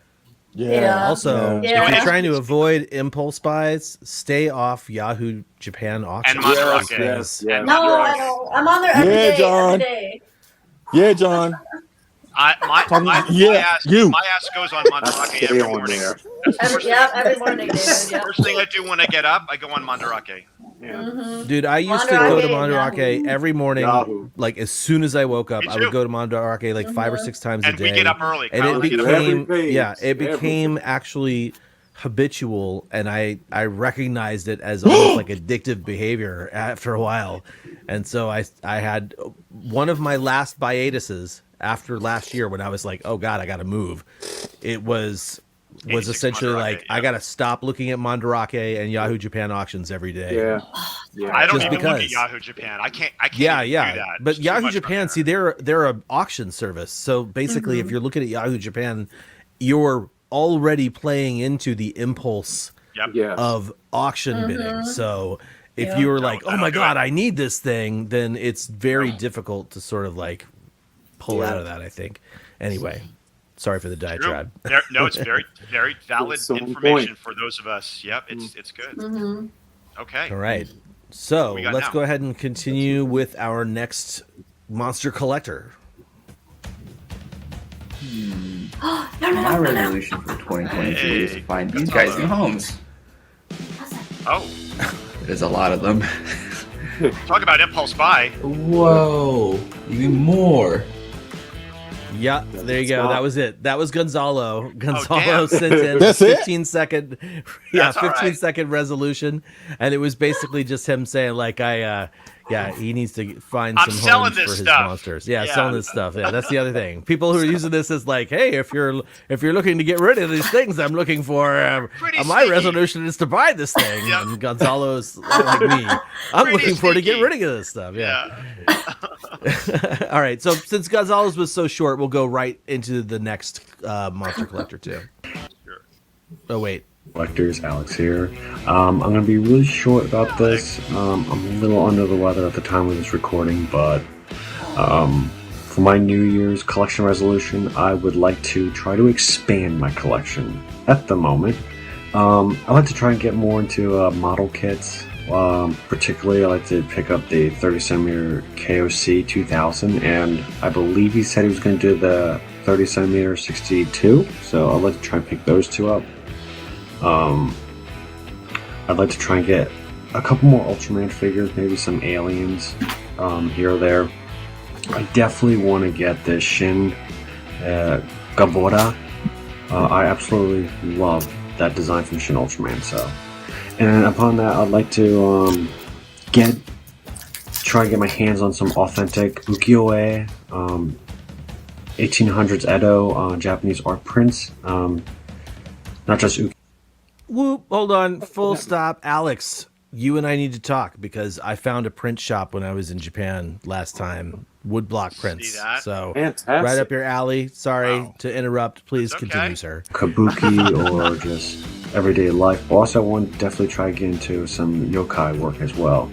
Really go down the rabbit hole with that. But yeah, for me, that's basically the sum of it all. What I would like to collect this year or snag. I think lastly, I would like to try and get maybe one, if I can pull it off, one large, gigantic size figure, either Sofubi or X plus Y's. Works for me. But yeah, that's my resolutions there. But can't wait to see what you guys think. Have a good day. Excellent. Good job, Alex. That's great. Thanks for doing that. Now, Alex, one more thing you need to do. I know you're in the chat. You need to continue doing your awesome artwork. Absolutely. Which I actually have to frame. One of my resolutions that I didn't say, I got to frame my art. That's another one. That's 5 now. I got to frame all the art that I have. Yeah, and one of the pieces that needs to be framed is that awesome Godzilla that you sent me. And I can't wait to frame that and display it somewhere awesome. That's so a good one. continue. And quit hating on the 64 too, Alex. Quit hating on the 64. Y'all can be positive all you want to, but he's been hating on the 64. I didn't know that. I didn't know that. Oh yeah, yeah, yeah. All right. Johnny has asked if it's Mohukan in Asakusa. Pretty sure yes. The shop owned by David. Different David, not David Dopko. Not me. I wish. Anyway, yeah, great shop. I got to go there for the first time this last trip, and I got to see they have an incredible collection of woodblock prints, both old and new. So I love really that cool. too. Fantastic. I love that. Fantastic. Right. Yeah, it's inspiring. Next up, Mr. Ruffin. Yeah, boy, I need to make a long list of resolutions, but I have a few just in particular. I spend too much time on Buy Japan and Yahoo auctions and everything else, and I do impulse buy.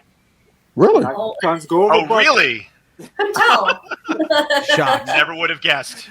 I go over budget, and I need to do a few more freelance projects to just make to pay for them. But so might try to do something I've never done before. I need to sell a few figures just to clear space, Bro. and I don't think I'm going to ever shoot them. So, and I'm not as tied to them as most many of my figures. So I might look to clear a shelf, maybe about 10 figures. Yeah. I just need to make some room. Absolutely. Leslie, You're not gonna shoot them. You're not gonna shoot them. No, I'm not gonna. No, I'm gonna put the gun away. Okay. Because it sounded like you said, I'm not gonna shoot them. They're not gonna die. They're just gonna go somewhere. Put them down in the backyard. Sorry. It's not that I'm moving away from figures. But a part of me is move away from figures. I'm not get them to shoot them if I really, and I'm moving more back in time, and I'm less attracted to newer things. John, if I had to look into the future with my power of looking into the future and track your future collection, I feel like I've been watching this happen since the shows started.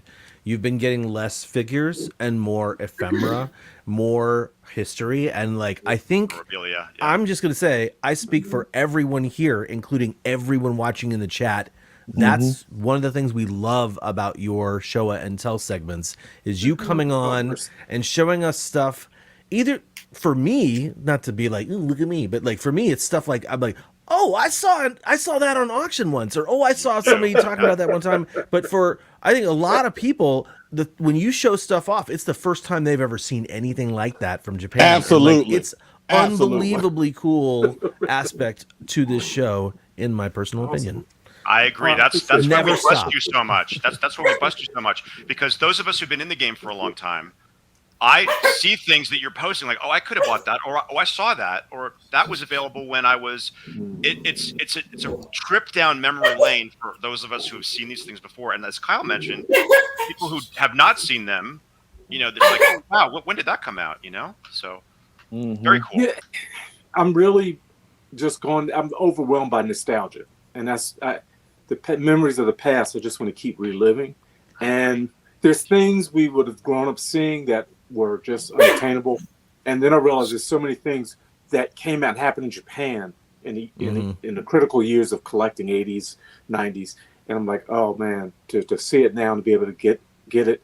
The other big part, last two resolutions, kind of weird, but I do buy a lot of books. I love the books, and I love trying to learn something new about Godzilla or something tokusatsu or kaiju.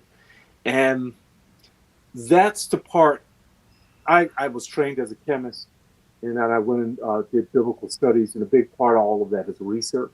And I think that's what I love the most, is trying to learn about the history of Godzilla through these things, or the history of Japan as well, the context. And so with my books, because this is, I don't know if it was John who said it in the video clip, but enjoying and David, you said enjoying what we have already and getting the most out of it. I mean, go back to the old stuff you got 10 years ago, 15 years ago, 20 years ago, 30 years ago. And it's like, think about all the stories related. Yep. Yeah. The stories of your life that are related to those items, how you got it, and then tie it back to Japan. Where did it come from? Why? I mean, when we talk about, Wonderfest and the things we're getting now, 10, 15 years from now, that's going to be like, wow, remember that? Yeah. You're right. Special. You're right. And remembering your context. So one thing last year, and I was grateful to get through a resolution, this comes my second resolution. I spent a whole year translating things from my books, just opening up a page, taking a picture, and using Google Translate and working through it. Oh, okay, well, I'd spent a whole year doing that, and I started this year. So I'm just, one of my resolutions, get through another year of doing short translations every day. The Japanese gets better, and you learn a lot of stuff that I didn't know. I learned today something that little did I know, that Godzilla destroyed 17 ships in the first film. I didn't know that. They're not all 17? 17. Wow. Yes. Didn't know that. Wow. So there's all kinds of interesting stuff you can learn in your Godzilla. But if you're getting Japanese Godzilla books, you'd be surprised. With that, my third thing, I just want more historical items. It's really cool to find stuff that someone had in Japan, that just, no one cares. A little cut piece of newspaper, that talked about some, Godzilla, Godzilla versus Megalon. There's some cool stuff out there just to have. Right? It's like owning a little piece of Godzilla. Why not? So that's my like that. Absolutely. Hey, John, I got a question, John. While you're doing your translations of, these books and stuff like that, is there a film that's out there, classic Godzilla film, after you've done your translation and got more of a deeper meaning behind the film, so that, is there a film that's a whole lot deeper that we give credit for, that you were, what's the film that some people will look at it as fun, but it's a lot more deeper that we give it credit for based on your analysis and all this stuff? Is there a film that you would say fits into that category? Well, I think some of them are obvious. I mean, I think I the ones that are not obvious, the one that may not be obvious. One when you say Godzilla versus, you're like, oh wow, it's deeper with that. Like, what film would fall into that? Well, okay, this is one recently. And it's deep in and of itself because it's time travel. Godzilla versus King Ghidorah, 1991. But what I found out about when I started just learning about Godzillasaurus more, and then realized that story, Godzilla's backstory, is so much like the 1977 The Last Dinosaur. I mean, it's like the points of parallel. I almost think they went back because Toho was a part of that with Tsuburaya and Rankin Bass. Yep. Mm-hmm. I'm like, are you kidding? Go watch The Last Dinosaur, and then watch the Lagos Island with Godzillasaurus. And you're like, they got that story. Watching The Last Dinosaur is like watching Godzilla before he's exposed to radiation. Like, really, two ships, got it, It's like they must have used some of that. I've been trying to research that to see if there's any hint in some of the books about the last dinosaur at all in connection with Godzilla versus King Ghidorah. And there's things like that with Godzilla versus Biollante. Just looking at the different scripts, the different drafts, and you realize how different the films could have been. And I have such a deep appreciation for Godzilla versus Biollante. I mean, my gosh, and just the story of getting the story. I mean, getting the and the contest and all that. I'm like, man. And 91, I love how you say that there's a lot more to 91 that meets the eye, and I'm glad that you mentioned that. Right, Kyle? I mean, I'm waiting. I would love to hear that dissertation. And all of this talk about dinosaurs. That movie. all this chat about dinosaurs and before nuclear radiation is making me really excited for the new Godzilla movie. Yes. Oh, yes. That's what. Yes, because I wonder. I would say go too. watch The Last Dinosaur. It's up on. I need to watch it. I'm going to watch it this weekend. Go watch that and listen, just and absorb. That theme song is just crazy. The theme song is awesome. It's awesome. And watch that and think about the new movie and think about what Godzilla may have been or what life Godzilla may have had, or the interaction with humans, Odo Island or whatnot. And just think about technology and our relationship to it and what we're doing as humans. Godzilla has a lot of important messages. And that's what I love most, because it's more than just a monster. It's more than just the figures. There's Much stories more. behind everything you Much have more. and you're collecting. And research it and have fun with it. That's really where I'm going. That's great. And go for it. And capture everything. Look, I know I wish I had pictures of my past and growing up, David. Me too. Get everything recorded. Just blog, take pictures, save everything. You will 10 years from now you will be happy that you did. Make that resolution. Amen. Amen. You youngsters, do it now. Do it now.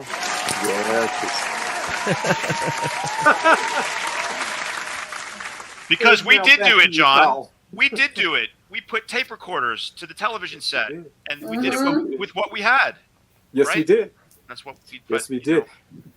And we got some Super 8 film coming. See, I don't have. I never had one. I never got any of those. We got a digitizer, a scanner. Ooh, that's gonna be Super fun. 8 films. Oh, Just do what I never got to see as a kid. Yeah. Yep. So get Right ready. on. Good stuff. Great Yay. stuff. All right. Back to you. Oh. Well, so basically what that means is it's time for us to we've all done our own resolutions. We're going to finish out the video of our Collect All Monster Collectors. But also, I have to say, way to go to everybody who sent in their submissions, because I think in all there were 15. Yeah. So great job. Wow. How's it going, Cam? It's Tanner / Kaiju Addict here to talk about my 2023 New Year's resolutions very, very quickly, so let's not waste any time. Dive right in. First thing, I want to finish off the Bandai Movie Monsters / Bandai Premium Collection. We're very, very close. Only a few more to go. The second thing is I need more Safubi. So expect more Safubi this year. I plan on going crazy on Safubi, especially on both of my trips this year that you guys will definitely be excited to hear about at a later date. Third thing, I want to continue collecting things that aren't necessarily figures. I want to keep getting our novelty items, keep getting glasses. I want to get back into collecting a little bit more shirts and just getting the weird and strange things because I love them. Fourth thing, I want to continue building up the Shin Godzilla collection. This last year was pretty crazy for Shin Godzilla, and I'm already eyeing down a few extra products. The final thing, I want to expand the gigantic collection, and to say that I might have one on the way soon is highly possible, besides my pre-order. So be looking out for those live unboxings. Hopefully I'm down in the chat watching live with you guys. If I happen to not be, hopefully you guys are having a wonderful night and a wonderful stream. And I'll definitely be rewatching this, and I look forward to seeing everyone else's resolutions. Anyways, bye guys. Bye, Tanner. Thanks, Tanner. Hello, Collect All Monster fans. This is Robert. I am here, quite late doing my New Year's resolutions videos. As with all New Year's resolutions, these are things I will strive for and not necessarily accomplish, especially stuff that involves money.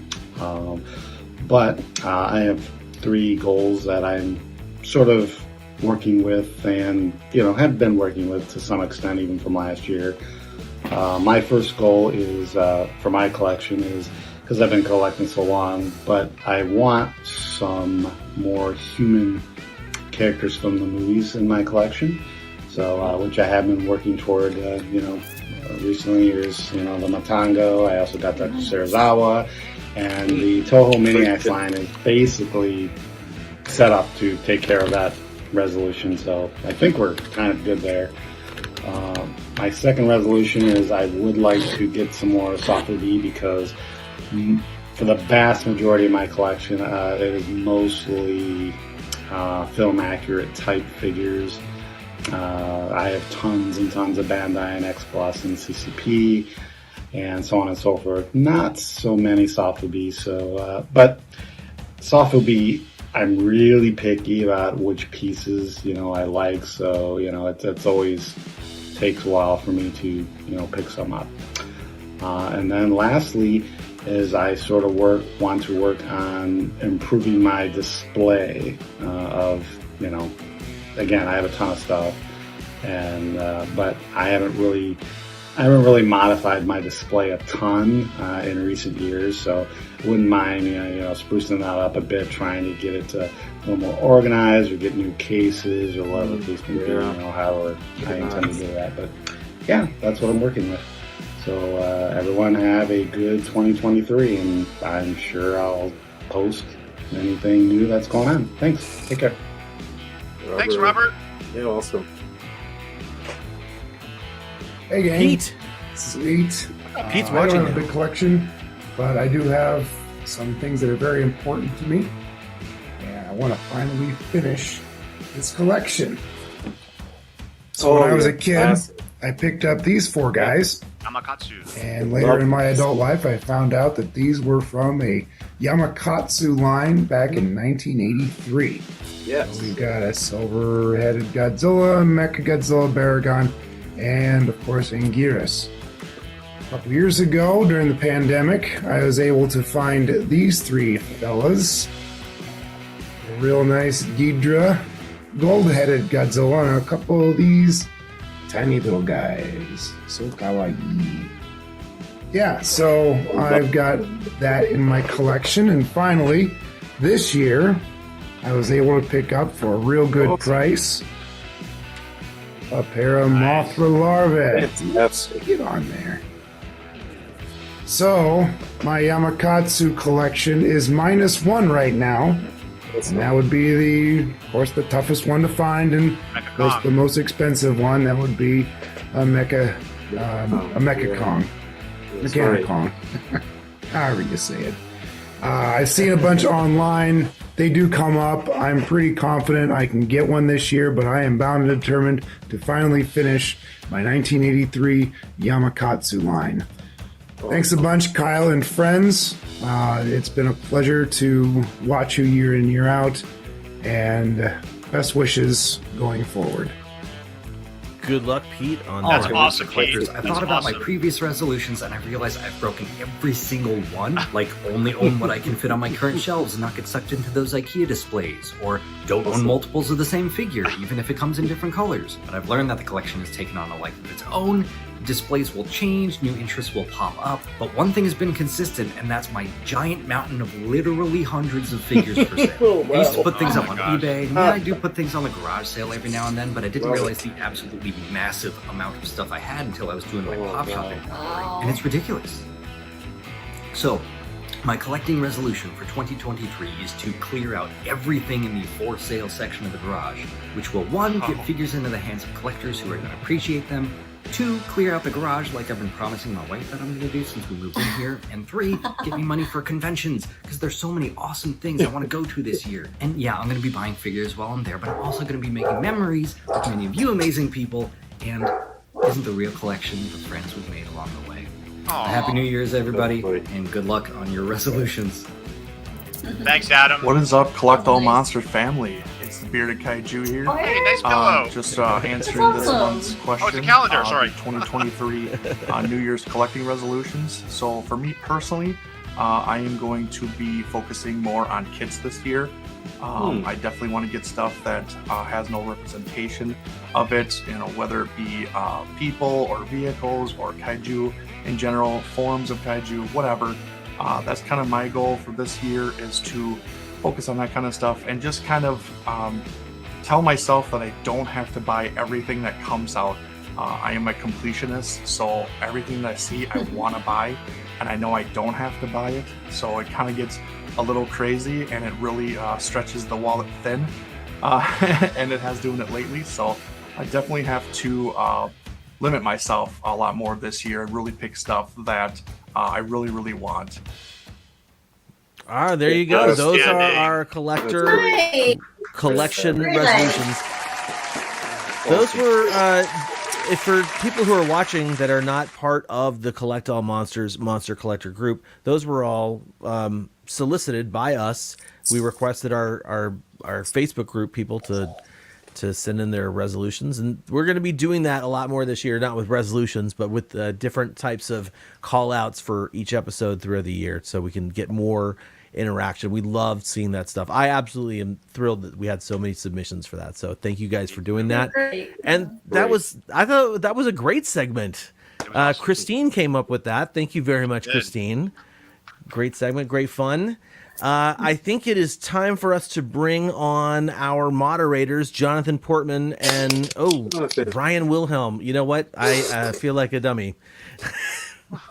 I did not send Ryan the link. Hang on, I gotta fix that real quick.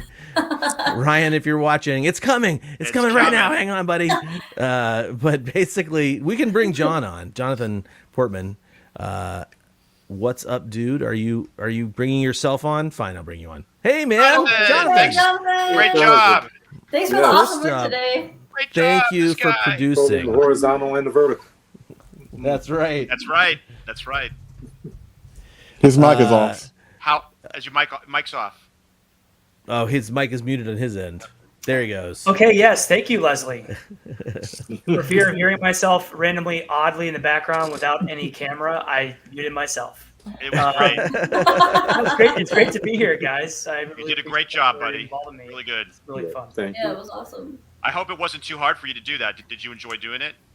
I mean, I love it. It's a lot of fun. The one thing that really tripped me up a little bit, though, and I was ready, Leslie, was those names. They fly so fast. I was like behind because it was like not scrolling as fast as I liked it to. I was like, oh geez, okay.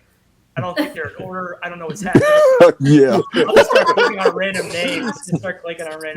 They know they're here. But it was great. It's a lot of fun.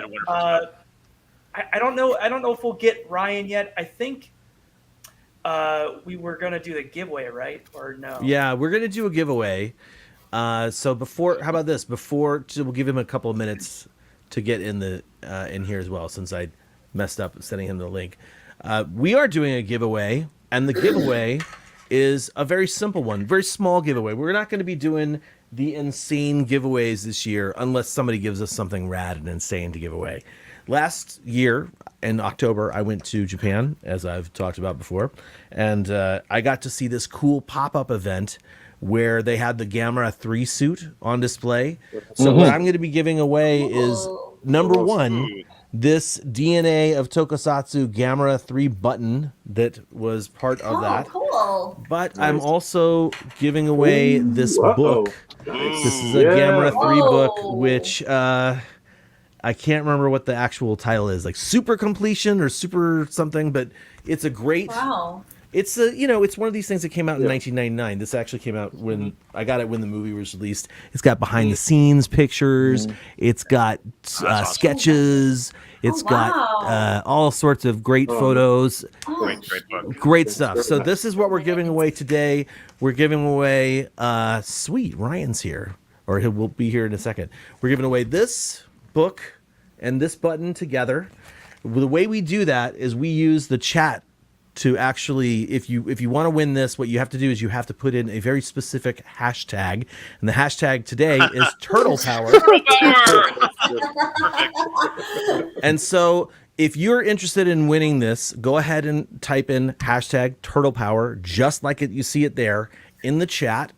And while you guys throw that in, we're going to go do the Collector Minute with Ryan and Jonathan. Hi, and Ryan. When we're done with the Collector Minute, oh wait, it's not the Collector Minute anymore. It's the Collector Moment. Moments. Yes. Okay.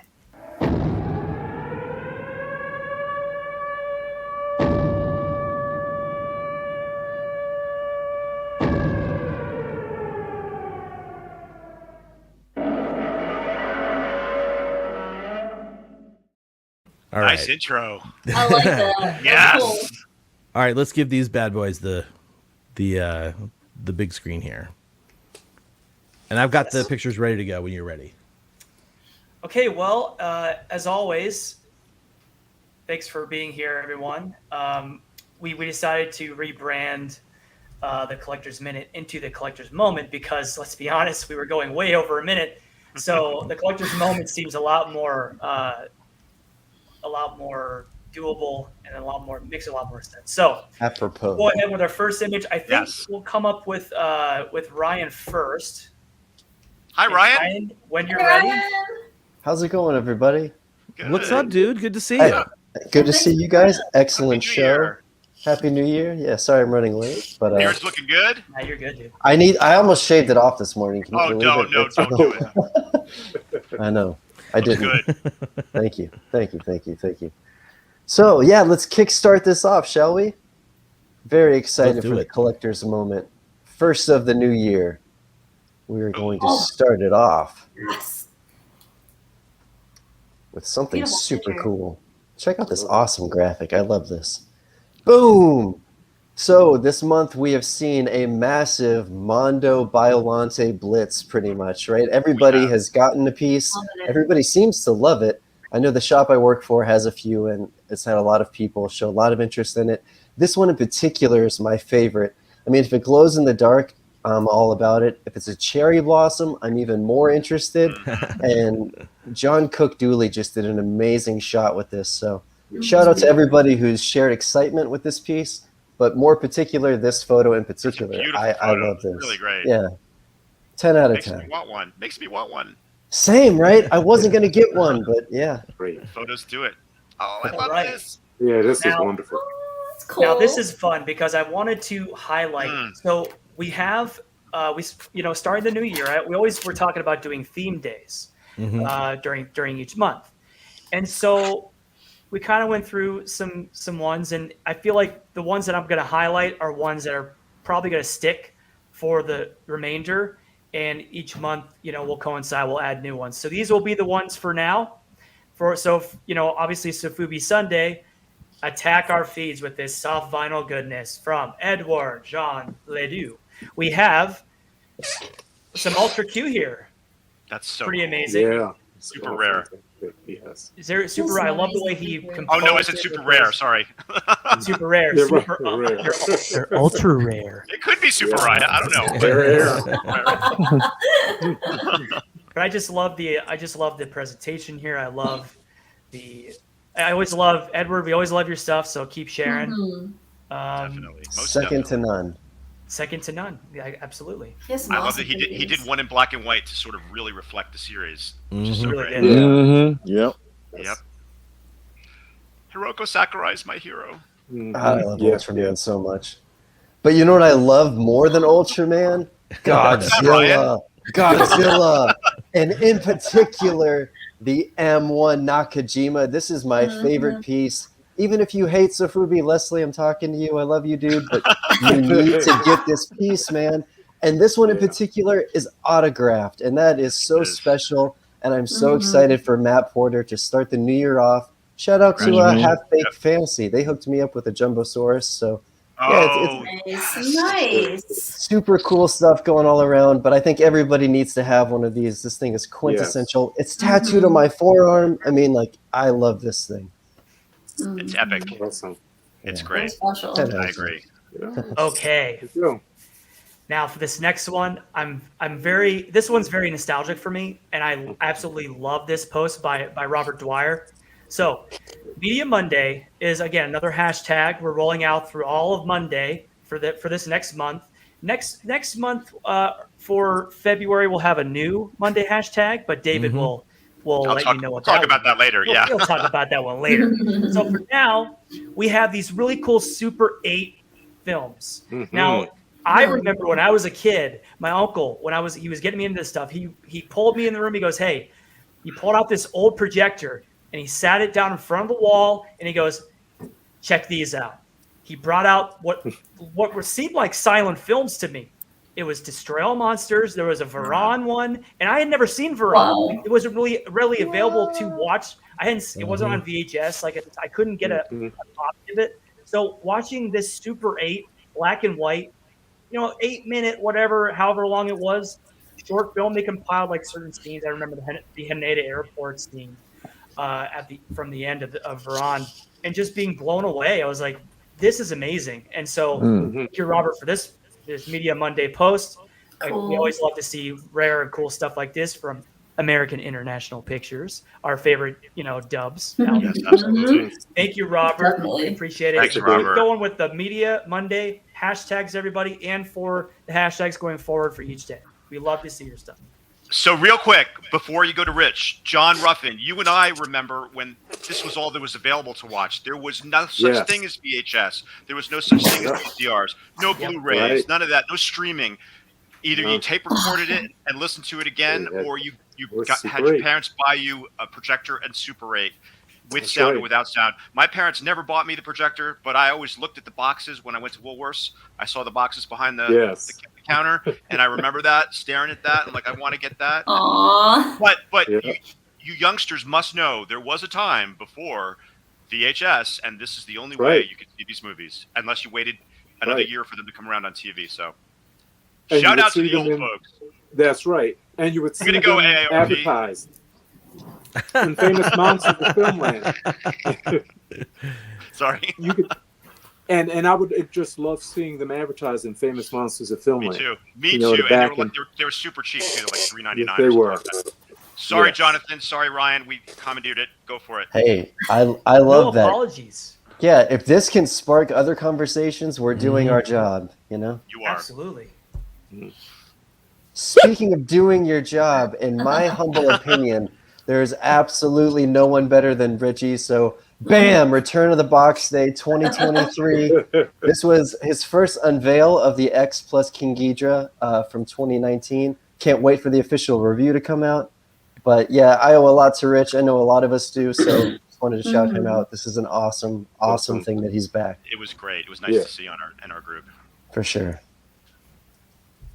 Absolutely.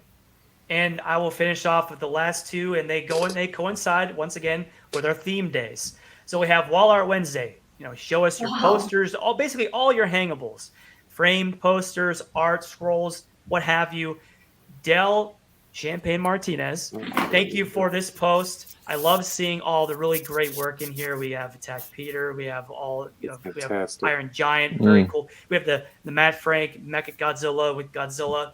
Just a really cool. And I'm not sure who does the Mecha Godzilla down to the right below. That is freaking awesome. All the Mechagodzillas on the right are Peter Santa Maria.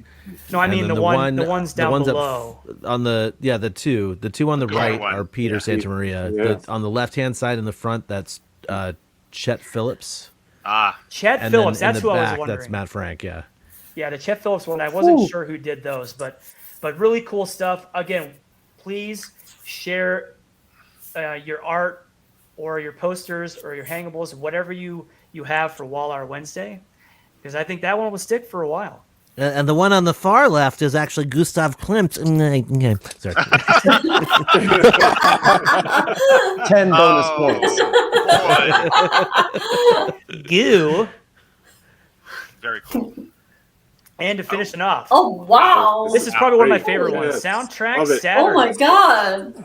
John Logan has quite a collection. And I'm sure, like all of us out there, we have our own collection of soundtracks and stuff. And I love that you have all of them categorized. We have Showa. We Beautiful. have a bunch of these, all these side ones too. These are the Howl. We got Howl. We got the Godzilla King of the Monsters. I think that's the Marvel one. Yeah, those are the two audio books, basically. Yeah. And the vinyl discs, the LPs for those compilations that came out. The things that really a lot of people were introduced to the music from back in the late 90s when they released them, before they all became more readily available. So, John, thank you for posting that. Again, we love to see, if you guys love music and you love soundtracks and LPs and all the stuff on Godzilla, Tokusatsu, Kaiju related, Gamera, Ultraman, you name it, please share it. We want to see it. Yes, we do. 100%. Yes, we do.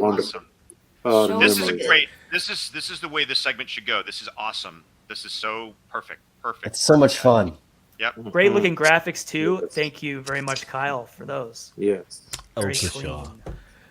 All the graphic package this year, I tell you guys, it's gonna be a nice refresh for this year. All right. Now, is there more for the collector moment? I think that's This it. is your time. Anything else, guys? All right. Oh. Well, I want to. Yeah, go ahead. We also have birthdays. Yes. Now, I should have been prepared for that. I don't have them up right now on the Excel because that's, basically the birthday post that we made last year to begin the year was so that, and it's still pinned up on the boards on the Collect All Monsters. You can check it out. If you have not put your birthday on there yet in the comments, please do so. That's the way we know, because it's really hard to keep track of a lot of other people's individual birthdays, and David does a really good job of shouting them out as well when I miss them.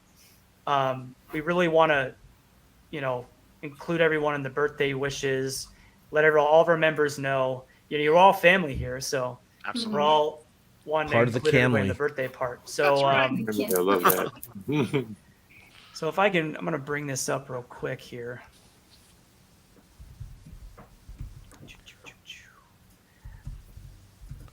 Happy birthday, everybody! Whose birthday just passed, by the way.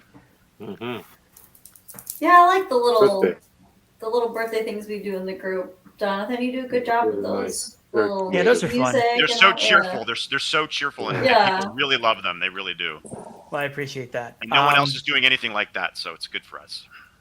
So, here we go. I know, David, you can help me out with some if I missed any. We have, I believe since our last episode, which was before Christmas, we had, obviously, David Eric Dobko.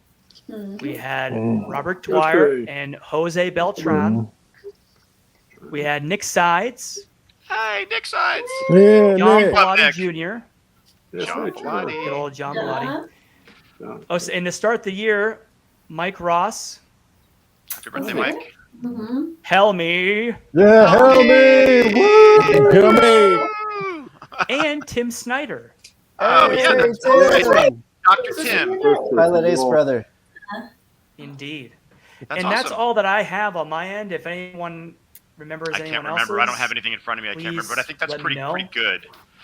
And please shout it out in the comments, if y'all had a birthday. Let's see, let's get happy word fast happy birthday. Yes. Yes, indeed. Happy birthday. That's funny. That's true. Very good. Rankin Bass. King Kong. And that's it. Yep. That's the collector's moment, everybody. Thank you guys very much for Thank doing you, that. guys. Yeah. I love the idea of tying the group back into the shows and basically the group is great just as its own kind of like, we love toys, we like sharing our toys, but like really it's all about trying to strengthen the show with the group, trying to strengthen the group with the show. So I'm Absolutely. like thrilled with how things are going in the group. So thank you guys all for making that be as awesome as it is. And I think it's time to do our giveaway, right? All right. Ooh, yes. Wait. Woohoo. This one here. Oh, it was This Butch. one here. Butch. Oh, Butch's Lord. birthday. Happy birthday, Yeah, Butch. Butch. Happy birthday, birthday. Butch turned 60. Happy birthday, Butch. Oh, and All right, Charles, so too. we'll start collecting the. Oh, that was fast. 26. Who's going to be the winner of this button and book? Larry and Larry Latham, you guys. Larry has been a viewer since like the beginning, I think. So congratulations, Larry. Well deserved. Tell you what, I think we're connected on Facebook, Larry. If we're not, though, go ahead and reach out, and I'll get your address and I'll send the stuff off to you. Thank you very much, and congratulations, Larry. Congratulations, Larry. All right. Cool little gift. Well, you guys, that is going to do it for this episode of Collect All Monsters, episode 36. Episode 37 will be February 18th, so keep your eyes on the group for all sorts of fun stuff that we're going to be doing. Don't forget to tune in to the Kaijucast Shin Ultraman discussion on the 28th of this month.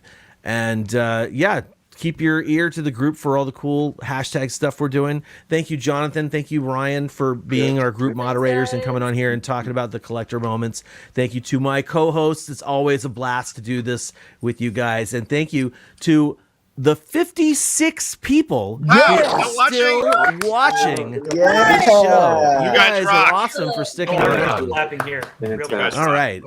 Well, please do. If you like this episode, please do give us a like. Give us a subscribe if you haven't subscribed to the content already. This is what we're here for. We're here to talk about toys, and hopefully you're here to enjoy us talking about toys. Now, until next time, our planet may be doomed, our Earth devastated, the monsters are in revolt, and civilization is in chaos. But we must unite and collect all monsters. You guys have a great night. See ya.